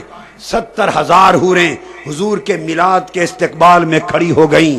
رب کائنات نے آسمان پر عرش پر زبرجد اور یاقوت کا ایک ستون قائم کیا۔ اس ستون کے ذریعے عالم سماوات کے نور کو بہت زیادہ بڑھا دیا، اور وہ ستون حضور فرماتے ہیں معراج کی رات میں نے دیکھا تھا، وہ ستون میلاد مصطفیٰ تھا۔ حوض کوثر کے کنارے اللہ پاک نے کستوری کے 70,000 درخت لگا دیے تاکہ خوشبوئیں مہک جائیں، نور پھیل جائیں، برکتیں پھیل جائیں، نعمتیں پھیل جائیں۔ ستاروں تم نیچے چلے جاؤ، فرشتوں آسمان کی کائنات کو چھوڑ کر مکہ کی وادیوں میں آ جاؤ، حوروں تم خیمہ زن ہو جاؤ، ستاروں تم جھک کر آسمان کو نیچے لے جاؤ۔ ساری کائنات کی ہر شے استقبال میلاد مصطفیٰ کے لیے مکہ کی وادی کے یا ارد گرد تھی یا اوپر تھی۔ لات و عزا کے سب بت گر گئے، کسی کو خبر نہ تھی کہ یہ سب کیا ہو رہا ہے۔ کعبہ کی وادیوں سے، کعبہ کی دیواروں سے آواز آنے لگی، لوگوں میری زیارت کو آنے والوں، میرے نور کو مجھ سے چھین لیا گیا تھا اور بتوں کے ذریعے توحید کے گھر کو بتکدہ بنا دیا تھا۔ اب آج رات وہ آ گیا ہے جو میرے نور کو لوٹا دے گا، میری رونقیں واپس میری جھولی میں ڈال دے گا۔ ہر جانور کو اللہ نے زبان دی، وہ حضور کی ولادت کی خبر دینے لگا، ہر جانور حضور کی ولادت کی خبر دینے لگا۔ پرندوں کو حکم ہوا۔ حضرت آمنہ فرماتی ہیں کہ جس دن سے آقا علیہ السلام کا نور پاک میرے بطن میں آیا تھا 9 مہینے تک مجھے نہ کوئی بوجھ ہوا نہ تکلیف ہوئی، اور جب ولادت کا وقت آیا تو حوریں لمبی لمبی خوبصورت عرب عورتوں کی طرح میرے ارد گرد کھڑی تھیں۔ جنت کے پرندے اپنی چونچوں میں زبرجد یاقوت اور موتی لے کر اللہ کے حکم سے نچھاور کر رہے تھے۔ جنت کے موتیوں کی بارش کی گئی. اللہ پاک نے حضرت آمنہ فرماتی ہیں سارے حجابات اٹھا دیے اور ادھر حضور کی ولادت ہوئی، وہ سجدہ ریز ہوئے، ادھر نور نے ساری کائنات کو اپنی لپیٹ میں لے لیا. ایک سفید نور کا بادل آیا، اس نے حضور کو چھپا لیا، حضور کو میری آنکھوں سے اوجھل کر دیا. تھوڑی دیر کے بعد جب آقا آئے تو آقا کی آمد پر آپ ایک سفید ریشمی جنت کے لباس میں ملفوف تھے. سبز ریشم کا لباس تھا، آبدار موتی سے بنی ہوئی 3 چابیاں میرے محبوب بیٹے محمد کے ہاتھ میں تھیں. اور کوئی کہہ رہا تھا ایک چابی محمد کے ہاتھ میں فتح و نصرت کی ہے، ایک چابی محمد کے ہاتھ میں نبوت اور رسالت کی ہے، اور ایک چابی محمد کی ہاتھ میں ساری کائنات پر قبضہ و تسلط کی ہے. پرندے اتر رہے تھے اور آواز آئی حضور کی ولادت پر. امام سیوطی کہتے ہیں اس میرے مصطفیٰ کو آدم کی صفوت دے دو. وہ جو آدم صفی اللہ تھے اس کی صفوت اس میں دے دو. نوح علیہ السلام کی رکت دے دو. میرے مصطفیٰ کو ابراہیم کی خلت دے دو. مصطفیٰ کو حضرت اسماعیل کی زبان دے دو. مصطفیٰ کو حضرت یعقوب کی بشارت دے دو. اسے یوسف کا حسن دے دو. اسے داؤد کی آواز دے دو. اسے ایوب کا صبر دے دو. اسے یحییٰ کا زہد دے دو. اسے عیسیٰ کی سخاوت دے دو. اور وہ اخلاق جو حضرت آدم سے لے کر حضرت عیسیٰ تک ایک ایک خلق کر کے بانٹے گئے تھے. کسی کو کوئی معجزہ دیا تھا، کسی کو کوئی خلق دیا تھا، کسی کو کوئی کمال دیا تھا، کسی کو کوئی جمال دیا تھا، کسی کو کوئی جلال دیا تھا، کسی کو کوئی عظمت دی تھی. حکم ہوا کہ جو کچھ میں نے آدم سے لے کر عیسیٰ تک سب کو بانٹا، اب سارا کچھ جمع کر کے میرے مصطفیٰ کی چولی میں دے دو. آمد مصطفیٰ چہرائے والضحیٰ کہہ رہی ہے یہ فضا آ گئے ہیں مصطفیٰ. دوستو آقا علیہ السلام کی ولادت ہو گئی اور آپ کے وجود مسعود کو اللہ پاک نے اب بشری، وہ نور کی خلقت تھی، اب بشری خلقت ہے، بشری ولادت ہے. اور اللہ پاک نے ہر بشر کا وجود مٹی سے بنایا ہے. قرآن میں کہا انی خالقم بشرم من صلصال من حمأ مسنون. ہر شخص کا بشر کا بشری وجود مٹی سے بنایا ہے. نور کی خلقت وہ تھی، اب وجود مصطفیٰ بشریت مصطفیٰ کی خلقت تھی. چونکہ مٹی سے بنانے کا قانون تھا، حکم ہوا. حدیث میں آتا ہے اس کو حضرت کعب الاحبار نے روایت کیا اور امام نیشا پوری نے شرف المصطفیٰ میں روایت کیا، امام بہقی نے، طبرانی نے، امام حاکم نے، سب نے روایت کیا کہ حکم دیا اے جبرائیل اب میں اپنے حبیب محمد مصطفیٰ کے بشری وجود کو بنانا چاہتا ہوں، اور میرا قانون ہے کہ میں ہر بشر کو وجود مٹی سے بناتا ہوں. فرمایا جبرائیل جا ملائکہ کو لے کر میرے محبوب محمد مصطفیٰ کی بشری جسم کی تشکیل کے لیے مٹی لے آ. پوچھا باری تعالیٰ مٹی کہاں سے لاؤں جس سے آپ کا جسد بشری بنایا جائے؟ فرمایا جا مدینے کی سرزمین پر، جہاں آج آقا علیہ السلام کی قبر انور ہے، قبر مصطفیٰ ہے، اس مقام سے جا کے مٹی لے آ. قبضۃ من تراب من موضع قبر رسول صلی اللہ علیہ وسلم وہی نور الارض. اس مقام سے لے آ جہاں آج قبر مصطفیٰ ہے، مدینہ کی سرزمین سے.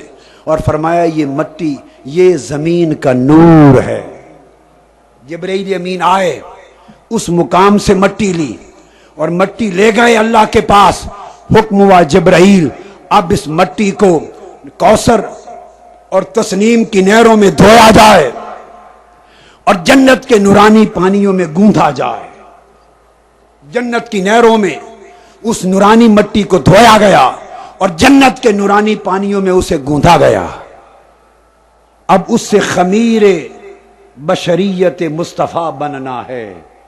دوستو یہاں ایک نکتہ جو سمجھانا چاہتا ہوں وہ یہ کہ حضور کا نور بن چکا، اللہ کے نور کے براہ راست فیض سے، اللہ کے نور کے پرتاؤ سے اب بشریت مصطفیٰ کے بننے کا وقت ہے، اور اس کو مٹی سے بنایا گیا، اور مٹی چنی گئی اس جگہ سے جہاں قبر النبی ہے، آقا کی قبر اقدس۔ اب ایک حدیث سن لیں، ہر شخص یہ حدیث جانتا ہے، اور کوئی بڑا سے بڑا منکر بھی اس کا انکار نہیں کر سکتا۔ حضور نے فرمایا ما بینا بیتی و ممبری روضۃ من ریاض الجنہ، فرمایا میرے گھر سے لے کر میرے ممبر تک یہ ساری زمین جنت کے باغات میں سے ایک باغ ہے۔ بڑا خاص نکتہ ہے، فرمایا میرے گھر کی اس دیوار سے لے کر میرے ممبر تک ساری زمین جنت کا ایک باغ ہے۔ اب جنت کا باغ بنایا، اور یہ یاد رکھ لیں کہ جنت خود نور ہے، جنت نور، جنت کے درخت بھی نور، جنت کے پانی بھی نور، جنت کی مٹی بھی نور، جنت کے پتھر بھی نور، جنت کی کنکریاں بھی نور، جنت خود نور، اور جنت کا جو کچھ ہے وہ بھی نور ہے۔ اس بات کو ذہن میں رکھ لیں۔ اب چاہا کہ مٹی سے وجود مصطفیٰ بناؤں، قانون بھی نہ ٹوٹے کہ پیکر بشری مٹی سے بناتا ہوں، قانون بھی رہے۔ کہا جبرائیل مٹی لے آ، مٹی لینے بھیجا، اور جس جگہ سے مٹی لینی ہے وہاں جنت کا ٹکڑا منتقل کر دیا۔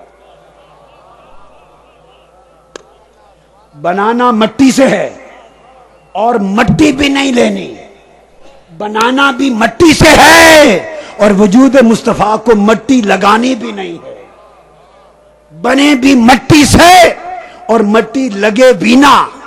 تو فرمایا جبرائیل جا لے آ، اور اس کے جانے سے پہلے وہاں جنت کا باغ منتقل کر دیا۔ اب دیکھنے میں اس کا نام زمین ہے، اور حقیقت میں وہ ٹکڑا زمین نہیں، روضۃ من ریاض الجنہ، جنت کا نور کا ٹکڑا ہے۔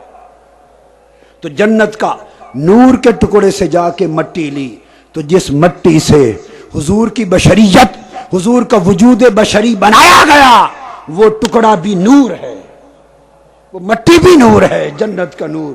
ارے نور مصطفیٰ تو نور ہے ہی، بشریت مصطفیٰ بھی نور ہے، بشریت مصطفیٰ بھی نور ہے۔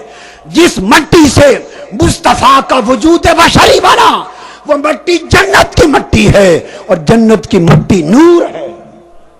زمین سے اٹھایا، اور زمین جو بنائی وہ جنت کا ٹکڑا کیا، اور آ گئی، اور اب فرمایا اسے جنت کے پانیوں میں دھو۔ کیوں؟ کہ تھوڑی دیر صحیح جنت کا ٹکڑا زمین پر رہا ہے، تو زمین کی فضا اور آب و ہوا اس کا اثر ہو گیا ہوگا، جنت کے پانیوں میں اس مٹی کو دھو دے، تاکہ زمین کے گرد و پیش کا اثر بھی اس نور پر نہ رہے۔ پھر جنت کے تسنیم کے پانیوں میں گھوندا، تو تاجدار کائنات کا وجود بشری وہ بھی نور کی خاک سے جنت سے بنا، نور کی بشریت میں رکھا گیا۔ میری بات سمجھیے، نور کی بشریت میں، بشریت کو لباس بنایا، ڈھانچہ بنایا، نور کو نور میں رکھا گیا، بشریت بھی نور ہے، رکھ کے زمین پہ اتارا۔ یہ وجہ ہے کہ حضور جہاں چلتے سایہ نہ ہوتا تھا، اس لیے کہ سایہ تو دراصل مٹی کا ہوتا ہے، سایہ تو مادہ کا ہوتا ہے، اور مادہ مصطفیٰ بھی نور تھا، مادہ مصطفیٰ بھی نور تھا۔ اس لیے چونکہ ہمارا جسم کثیف ہے، نور لطیف ہے، تو کثیف لطیف کو روک لیتا ہے، اس لیے وہ سایہ بن جاتا ہے۔ وجود مصطفیٰ اس سورج کے نور سے بھی زیادہ لطیف تر تھا، اس لیے اس کا سایہ نہ بنتا تھا۔ یہ وجہ ہے کہ حضور کی بشریت کا سفر بھی نور کا سفر تھا، اور جب ولادت مصطفیٰ ہوئی تو اس سے بھی ساری کائنات حضور کے نور اقدس سے روشن ہو گئی۔ بات کو ختم کرنے کی طرف لا رہا ہوں. دوستو، جب ولادت مصطفیٰ ہوئی، حضرت علیمہ کے نصیب میں حضور کا طفل آ گیا. حضرت علیمہ نے آ کے حضور کو اٹھایا، لے کے گھر کی طرف چلی ہیں. چاہا کہ جانے سے پہلے حرم کعبہ میں لے جاؤں اور کعبے کا طواف کرا لوں. 14ویں رات کا چاند حضرت آمنہ کی گود سے لے کر حضرت علیمہ اپنی جھولی میں ڈالتی، کعبہ کے سین میں آتی، طواف کراتی. امام ابو یعلا مسند میں روایت کرتے ہیں، جب طواف کرا کے چاہا کہ حجر اسود کے پاس لے جاؤں اور بوسہ دلا دوں، کہتی ہیں اس خدا کی قسم جس کے قبضہ قدرت میں میری جان ہے، میں آپ کو کعبہ کی دیوار کی طرف لے کے بڑی حجر اسود کے قریب پہنچی تھی کہ بوسہ دلاؤں، خدا کی قسم حجر اسود کعبہ کی دیوار چھوڑ کر باہر نکل آیا، باہر آ گیا اور اس نے بڑھ کر مصطفیٰ کے لبوں کو بوسہ دے دیا. دوستو، آج رات یہ وہ لمحہ میلاد مصطفیٰ تھا جس نے ساری کائنات کو برکتیں عطا کر دی. عیدیں اس عید میلاد کے صدقے سے ملی، ایمان کی نعمت ولادت مصطفیٰ کے صدقے سے ملی، اسلام کی نعمت ولادت مصطفیٰ کے صدقے سے ملی، قرآن ولادت مصطفیٰ کے صدقے سے ملا، اللہ کی پہچان ولادت اور بعثت مصطفیٰ کے صدقے سے ملی. لوگوں، ایمان بھی نعمت ہے، مگر یہ نعمت ولاد مصطفیٰ کا تصدق ہے. اسلام نعمت ہے، یہ نعمت میلاد مصطفیٰ کا تصدق ہے. قرآن نعمت ہے، نزول قرآن ولادت مصطفیٰ کا تصدق ہے. اللہ کی معرفت اور پہچان نعمت ہے، مگر اس کی معرفت بھی ولادت مصطفیٰ کا تصدق ہے. ہم جو کچھ ہیں سب کچھ نعمت ہے، مگر ہمارا ہونا بھی ولادت مصطفیٰ کا تصدق ہے. آؤ حضور کے میلاد کی رات یہ عہد کریں کہ وہ سینے حضور کے عشق کے ساتھ معمور ہو جائے. سیرت اس لیے منائی جاتی ہے کہ لوگوں کے دلوں میں اتباع رسول کا جذبہ پیدا ہو، پیروی کرنے کا جذبہ پیدا ہو. اور میلاد اس لیے منایا جاتا ہے کہ دلوں اور سینوں میں مصطفیٰ کے عشق اور ادب کا جذبہ پیدا ہو. سیرت اتباع دیتی ہے، میلاد محبت مصطفیٰ، عشق مصطفیٰ اور ادب مصطفیٰ دیتا ہے.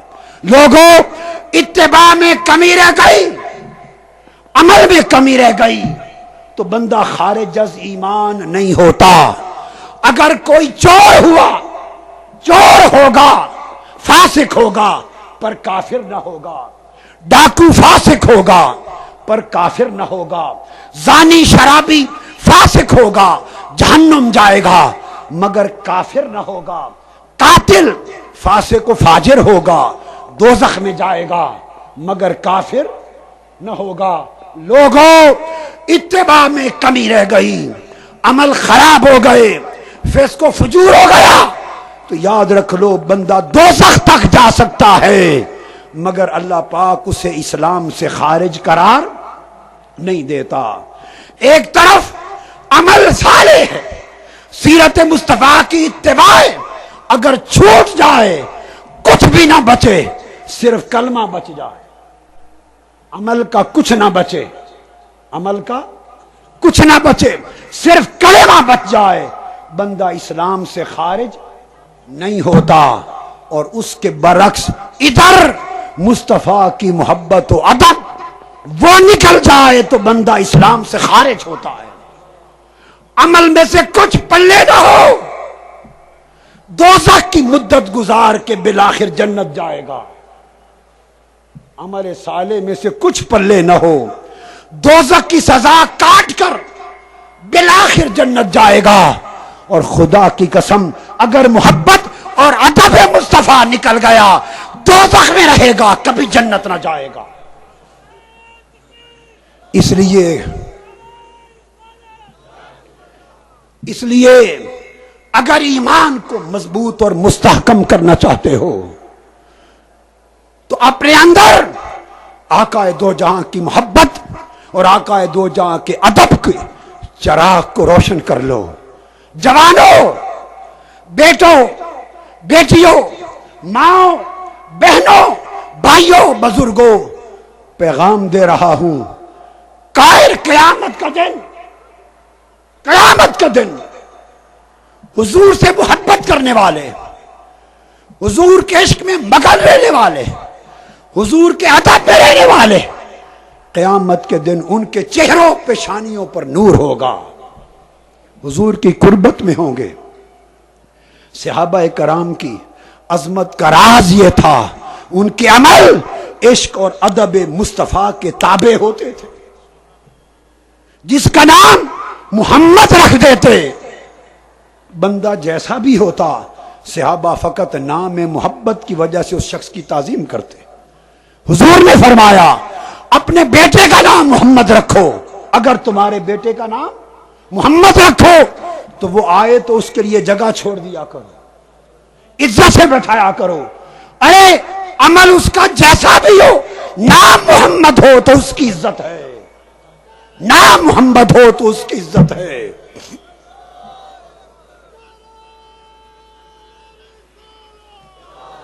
قیامت کا دن ہوگا، اللہ پاک تاجدار کائنات کو آواز دیں گے، اے محمد صلی اللہ علیہ وسلم آ جا.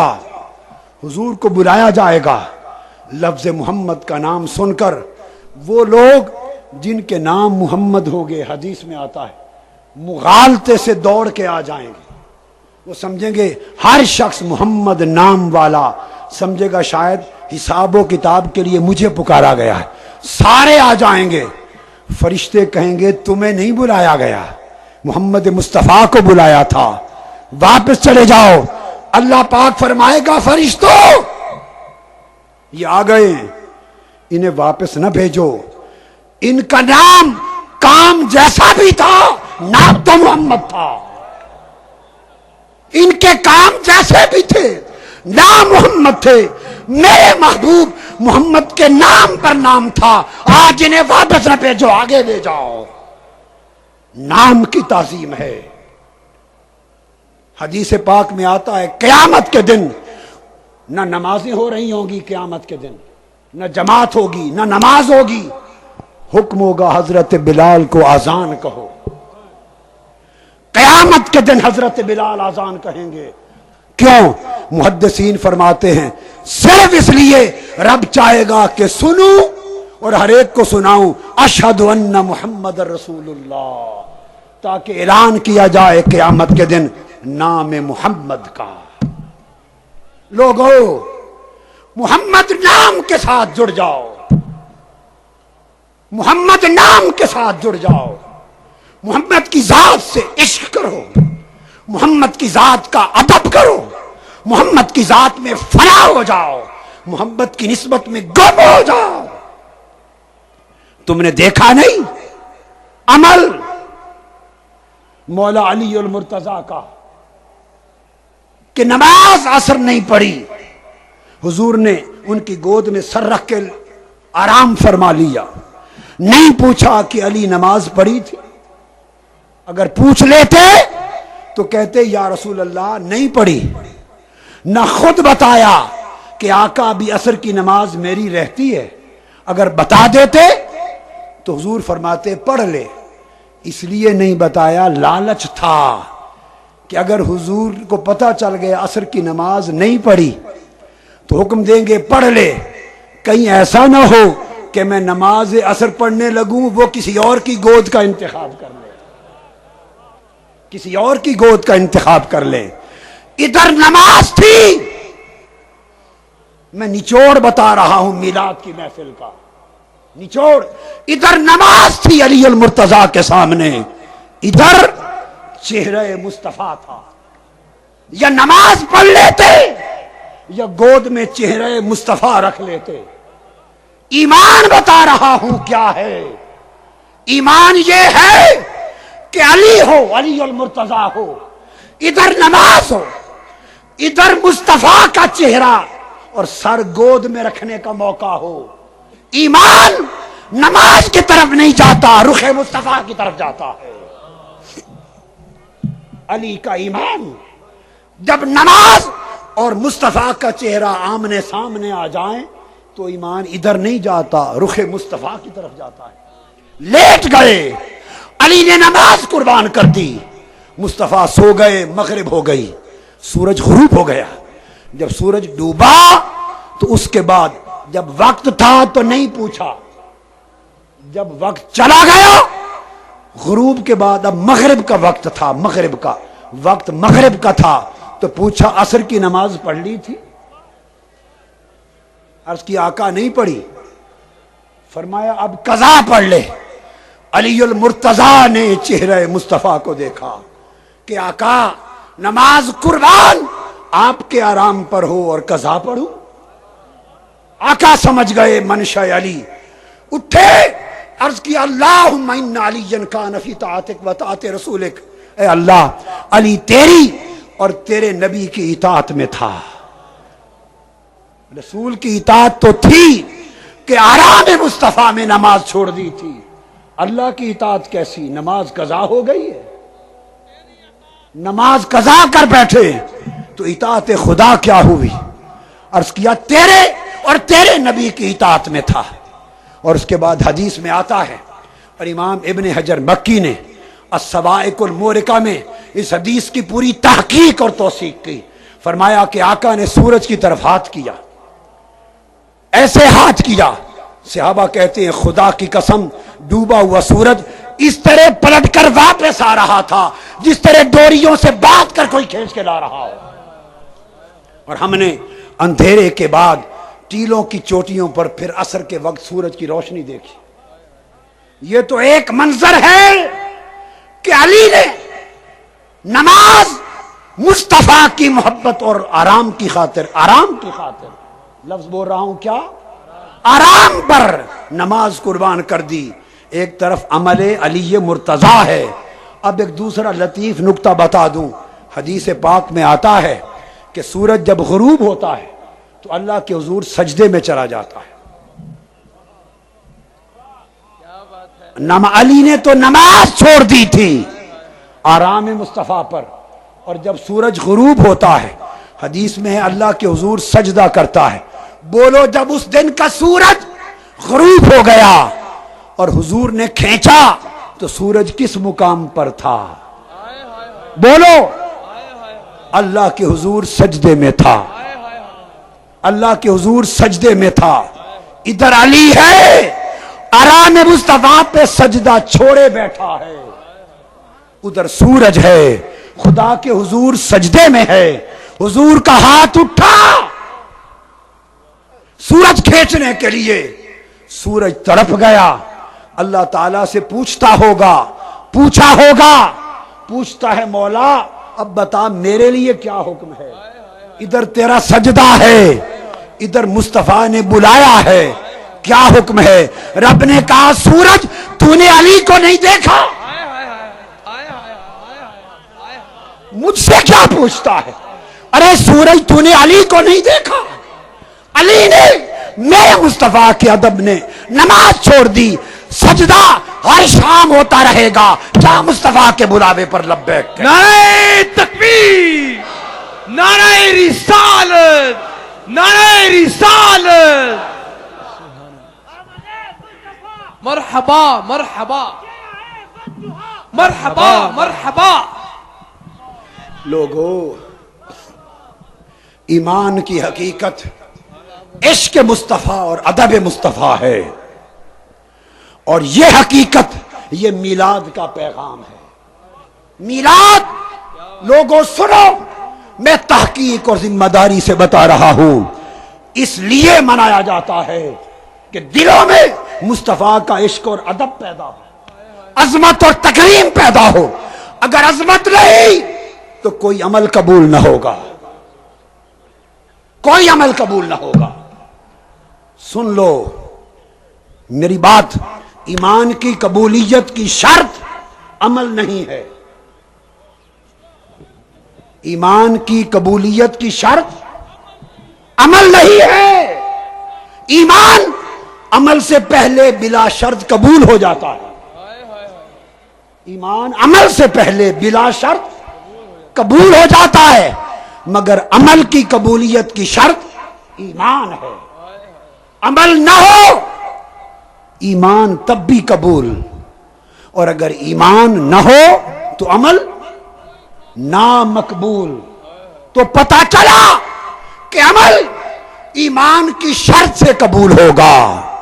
اب دیکھنا ہے کہ ایمان کیا ہے. ایمان نہ علم کا نام ہے نہ عمل کا نام ہے. ایمان خدا کی قسم، خدا کے حبیب کی محبت و ادب کا نام ہے. نعرہ تکبیر، اللہ اکبر، نعرہ رسالت یا رسول اللہ، نعرہ رسالت یا رسول اللہ، نعرہ حیدری یا علی. جب تعظیم نبوت آدم کا وقت آیا تھا، اللہ نے حکم دیا تھا سجدہ کرو. ابلیس اپنے علم کے ساتھ کھڑا ہو گیا تھا. انا خیر منہ، علم کی دلیل دی تھی. علم ابلیس کو لے ڈوبا. علم نے ابلیس کو شیطان بنا دیا.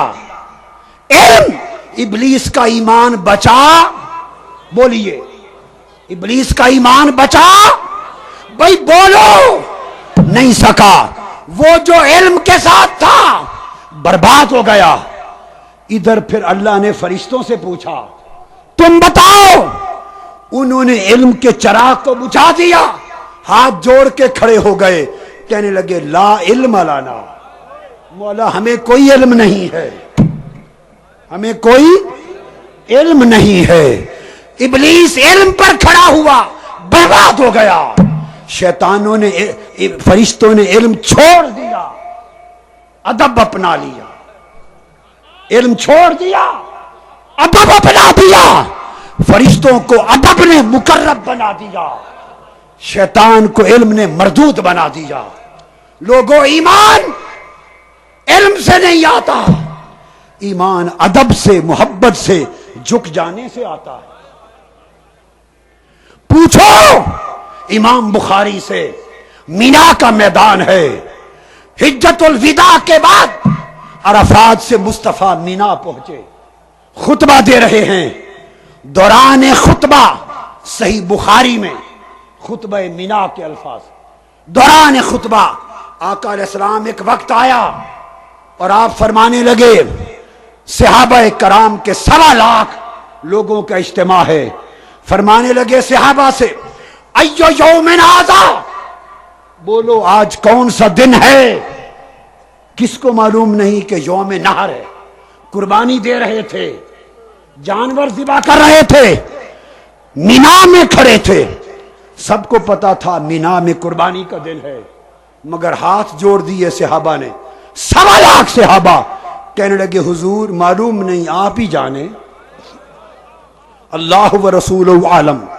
آپ نے فرمایا ایو شہر ھذا وقالوا اللہ و رسول عالم. پوچھا آج کون سا مہینہ ہے. صحابہ کو پتا تھا حج کا مہینہ ہے، حج کر رہے ہیں، احرام باندھے ہوئے. کون سا مہینہ حضور نے پوچھا. صحابہ کہنے لگے آقا معلوم نہیں، آپ ہی بہتر جانے کون سا مہینہ ہے. پھر میرے مصطفیٰ نے پوچھا ایو بلد ھذا، مکہ کی طرف اشارہ کر کے پوچھا ایو بلد، یہ کون سا شہر ہے. کس کو معلوم نہیں تھا کہ شہر مکہ ہے، سامنے کعبہ ہے. صحابہ کہنے لگے اللہ و رسول عالم، حضور معلوم نہیں، آپ ہی بہتر جانتے ہیں. کسی نے پوچھا تابعین نے صحابہ سے کہ آپ کو سب کچھ معلوم تھا، بتایا کیوں نہیں. صحابہ نے پوچھا تمہیں معلوم تھا قربانی کا دن ہے، حج کا مہینہ ہے، مکہ کا شہر ہے، جواب کیوں نہیں دیا. قربان جاؤ. ارے صحابہ آپ کے ایمان پر، انہوں نے ایمان کی حقیقت کو جان لیا تھا کہ حقیقت ایمان ادب محمد ہے.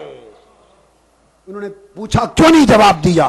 صحابہ کہنے لگے اس لیے جواب نہیں دیا کہ معلوم نہیں منشا یار کیا تھی. معلوم نہیں منشا یار کیا تھی. وہ کہتے ہیں خدا کی قسم، ہم اگر کہتے حج کا مہینہ مصطفیٰ کہہ دیتے نہیں محرم کا مہینہ، اس دن سے مہینہ بدل جاتا۔ ہم کہہ دیتے مکہ ہے اور یار فرما دیتا نہیں مدینہ ہے، خدا کی قسم مکہ شہر کا نام بدل جاتا۔ لوگوں جنہیں ایمان کی حقیقت معلوم تھی ان کے ادب کا عالم یہ تھا، اپنی عقلوں کے چراغ بجھا دو عشق و ادب مصطفیٰ کے سامنے، خواہشوں کے چراغ بجھا دو عشق و ادب مصطفیٰ کے سامنے۔ امت ذلیل ہو رہی ہے، ہم در بدر ٹھوکریں کھا رہے ہیں، اٹھنے اور پھر سے جی اٹھنے کا کوئی راستہ نہیں رہا۔ بتا دوں اور کوئی راہ نہ ہوگی، اگر پھر اپنی عزتوں کی بحالی چاہتے ہو تو وہ ترانے عشق مصطفیٰ کے پھر گاؤ جو بلال حبشی گایا کرتے تھے۔ ویسے کرنی والے عشق مصطفیٰ کی تپش پیدا کرو، اپنے سینوں میں عشق مصطفیٰ کی تپش انگاری دامڑ بچا لو، تمہاری آنکھیں حضور کی محبت میں پرنم رہیں، تمہارے دل عشق مصطفیٰ میں تڑپتے رہے، تمہاری روحیں حضور کے در کے ساتھ جڑی رہے، اور حضور کی حاضری اور حضور کی حضوری کا سوچا کرو۔ ارے نسبت محمدی میں فنا ہو جاؤ، اسی نسبت محمدی میں فنا ہو جانے کا نام بقا ہے، حضور کے ادب میں فنا ہو جانے کا نام ایمان ہے، اور حضور کے عمل میں فنا ہو جانے کا نام اسلام ہے۔ تحریک منہاج القرآن کی یہی دعوت ہے، اٹھو عشق و ادب مصطفیٰ کی دعوت لے کر، نسبت مصطفیٰ کی دعوت لے کر دنیا پہ چھا جاؤ، سب نسبتیں ٹھکرا دو، سیدنا صدیق اکبر کے اس فرمان کی طرح جن کو ایک دن ان کے بیٹے نے بتایا، بیٹے نے جب وہ صحابی تھے عرض کیا ابا جان آپ کو اس دن کا ایک واقعہ سناتا ہوں جب میں کافر تھا اور آپ کے خلاف میدان بدر میں مکہ کی کفر کی فوج کی طرف سے لڑ رہا تھا، وہ سناؤں۔ بیٹے نے کہا ابا جان میدان بدر میں 3 مرتبہ آپ کی گردن میری تلوار کی زد میں آئی تھی، اگر چاہتا تو سر قلم کر دیتا مگر میں نے باپ سمجھ کے چھوڑ دیا۔ سیدنا صدیق اکبر جلال میں آ گئے، کہا بیٹے تو نے تو 3 مرتبہ باپ سمجھ کے چھوڑ دیا، اس خدا کی عزت کی قسم جس کے قبضہ قدرت میں میری جان ہے، تمہاری گردن اگر ابو بکر کی تلوار کی زد میں ایک بار آتی خدا کی قسم سر قلم کر دیتا، بیٹا سمجھ کے کبھی نہ چھوڑتا۔ اس لیے کہ جب سے محمد والا سودا کیا ہے سارے سودے چھوڑ دیے،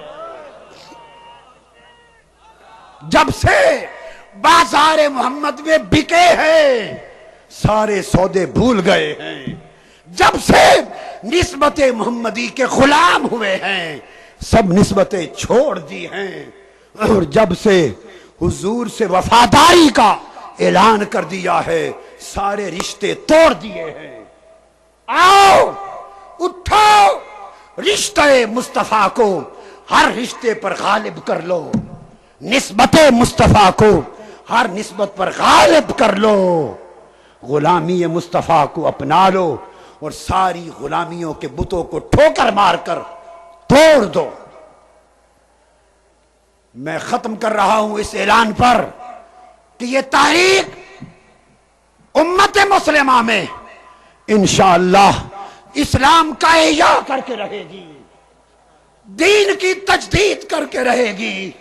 لوگوں سن لو، میں اس لیے پیدا کیا گیا ہوں، اس لیے زندہ ہوں اور اس لیے مر جاؤں گا کہ اپنے مصطفیٰ کا عشق ایک ایک سینے میں چراغ جلا دوں، اندھیرے عشق مصطفیٰ سے ختم کر دوں، اٹھو عشق مصطفیٰ کی شمع لے کر، ادب مصطفیٰ کی شمع لے کر زندگیوں میں انقلاب لاؤ، دین کی تجدید ہوگی۔ یہ صدی تمہاری صدی ہے، تم نے عشق اور ادب کے مصطفیٰ کے ذریعے، علم اور معرفت مصطفیٰ کے ذریعے اسلام کو احیا کرنا ہے، تجدید دین کرنی ہے، یہ پیغام اگلی صدی کی نسلوں تک منتقل کرنا ہے۔ یہ انقلاب 2 سال 4 10 سال 20 سال کی جد و جہد سے عبارت نہیں ہے، یہ انقلاب صدیوں تک میراث اگلی نسلوں کو منتقل کرتا جائے گا۔ بنیاد رکھی ہے، اس بنیاد پر دیواریں قائم کی ہیں، بڑھتے جاؤ، بس ہمت نہ ہونا، مایوس نہ ہونا، فتح نصرت اترے گی، تمہارے قدموں میں آئے گی اگر تم ہمہ وقت مصطفیٰ کے قدموں میں رہو گے، مصطفیٰ کے قدموں میں رہو گے۔ کوئی بڑا سے بڑا طاغوت، کوئی بڑا سے بڑا جابر، کوئی بڑا سے بڑا عامر مصطفیٰ کے غلاموں کی راہ کو روک نہیں سکتا، اور عشق و ادب مصطفیٰ کے اس قافلے کے راستے کو رکاوٹ نہیں بن سکتا۔ بڑی بڑی سازشیں ہوگی، عارضی طور پہ تمہارے راستے روکے گئے، روکے جائیں گے، یہ عارضی رکاوٹیں ہیں، ٹھوکر سے دور کرتے جاؤ، بڑھتے جاؤ، اور ثابت کر دو کہ یہ مصطفیٰ کے غلام، مصطفیٰ کے شیر ہیں، اور جس میدان میں جائیں گے فتح کے جھنڈے گاڑتے ہوئے جائیں گے۔ آگے بڑھو، اللہ کی مدد تمہارے انتظار میں ہے، جبینوں کو سجدوں کی لذت دو، جبینوں کو سجدوں کی لذت دو، اللہ کے حضور دست بستہ رونے کے حال میں کھڑا ہونا سیکھو، دلوں کو اس کی ڈوری حضور کے گنبد اور حضور کی زلفوں سے جوڑ دو، ہر وقت حضور کی یاد میں رہا کرو، ہر وقت حضور کی دھن میں رہا کرو، ہر وقت حضور کے خیال میں رہا کرو، حضور کے دھیان میں رہا کرو۔ اٹھو بیٹھو چلو پھرو جیو مرو مصطفیٰ کے لیے، مصطفیٰ میں، مصطفیٰ کی خاطر، مصطفیٰ کی طرف۔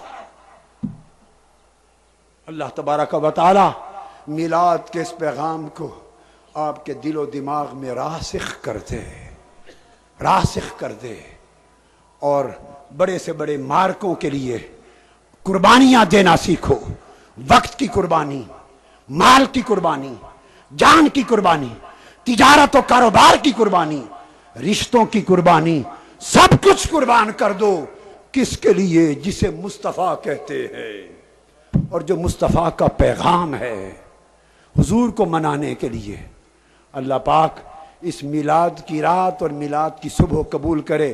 باادب کھڑے ہو جانا، باادب، حضور کی بارگاہ میں سلام ہوگا، وما علینا الا البلاغ۔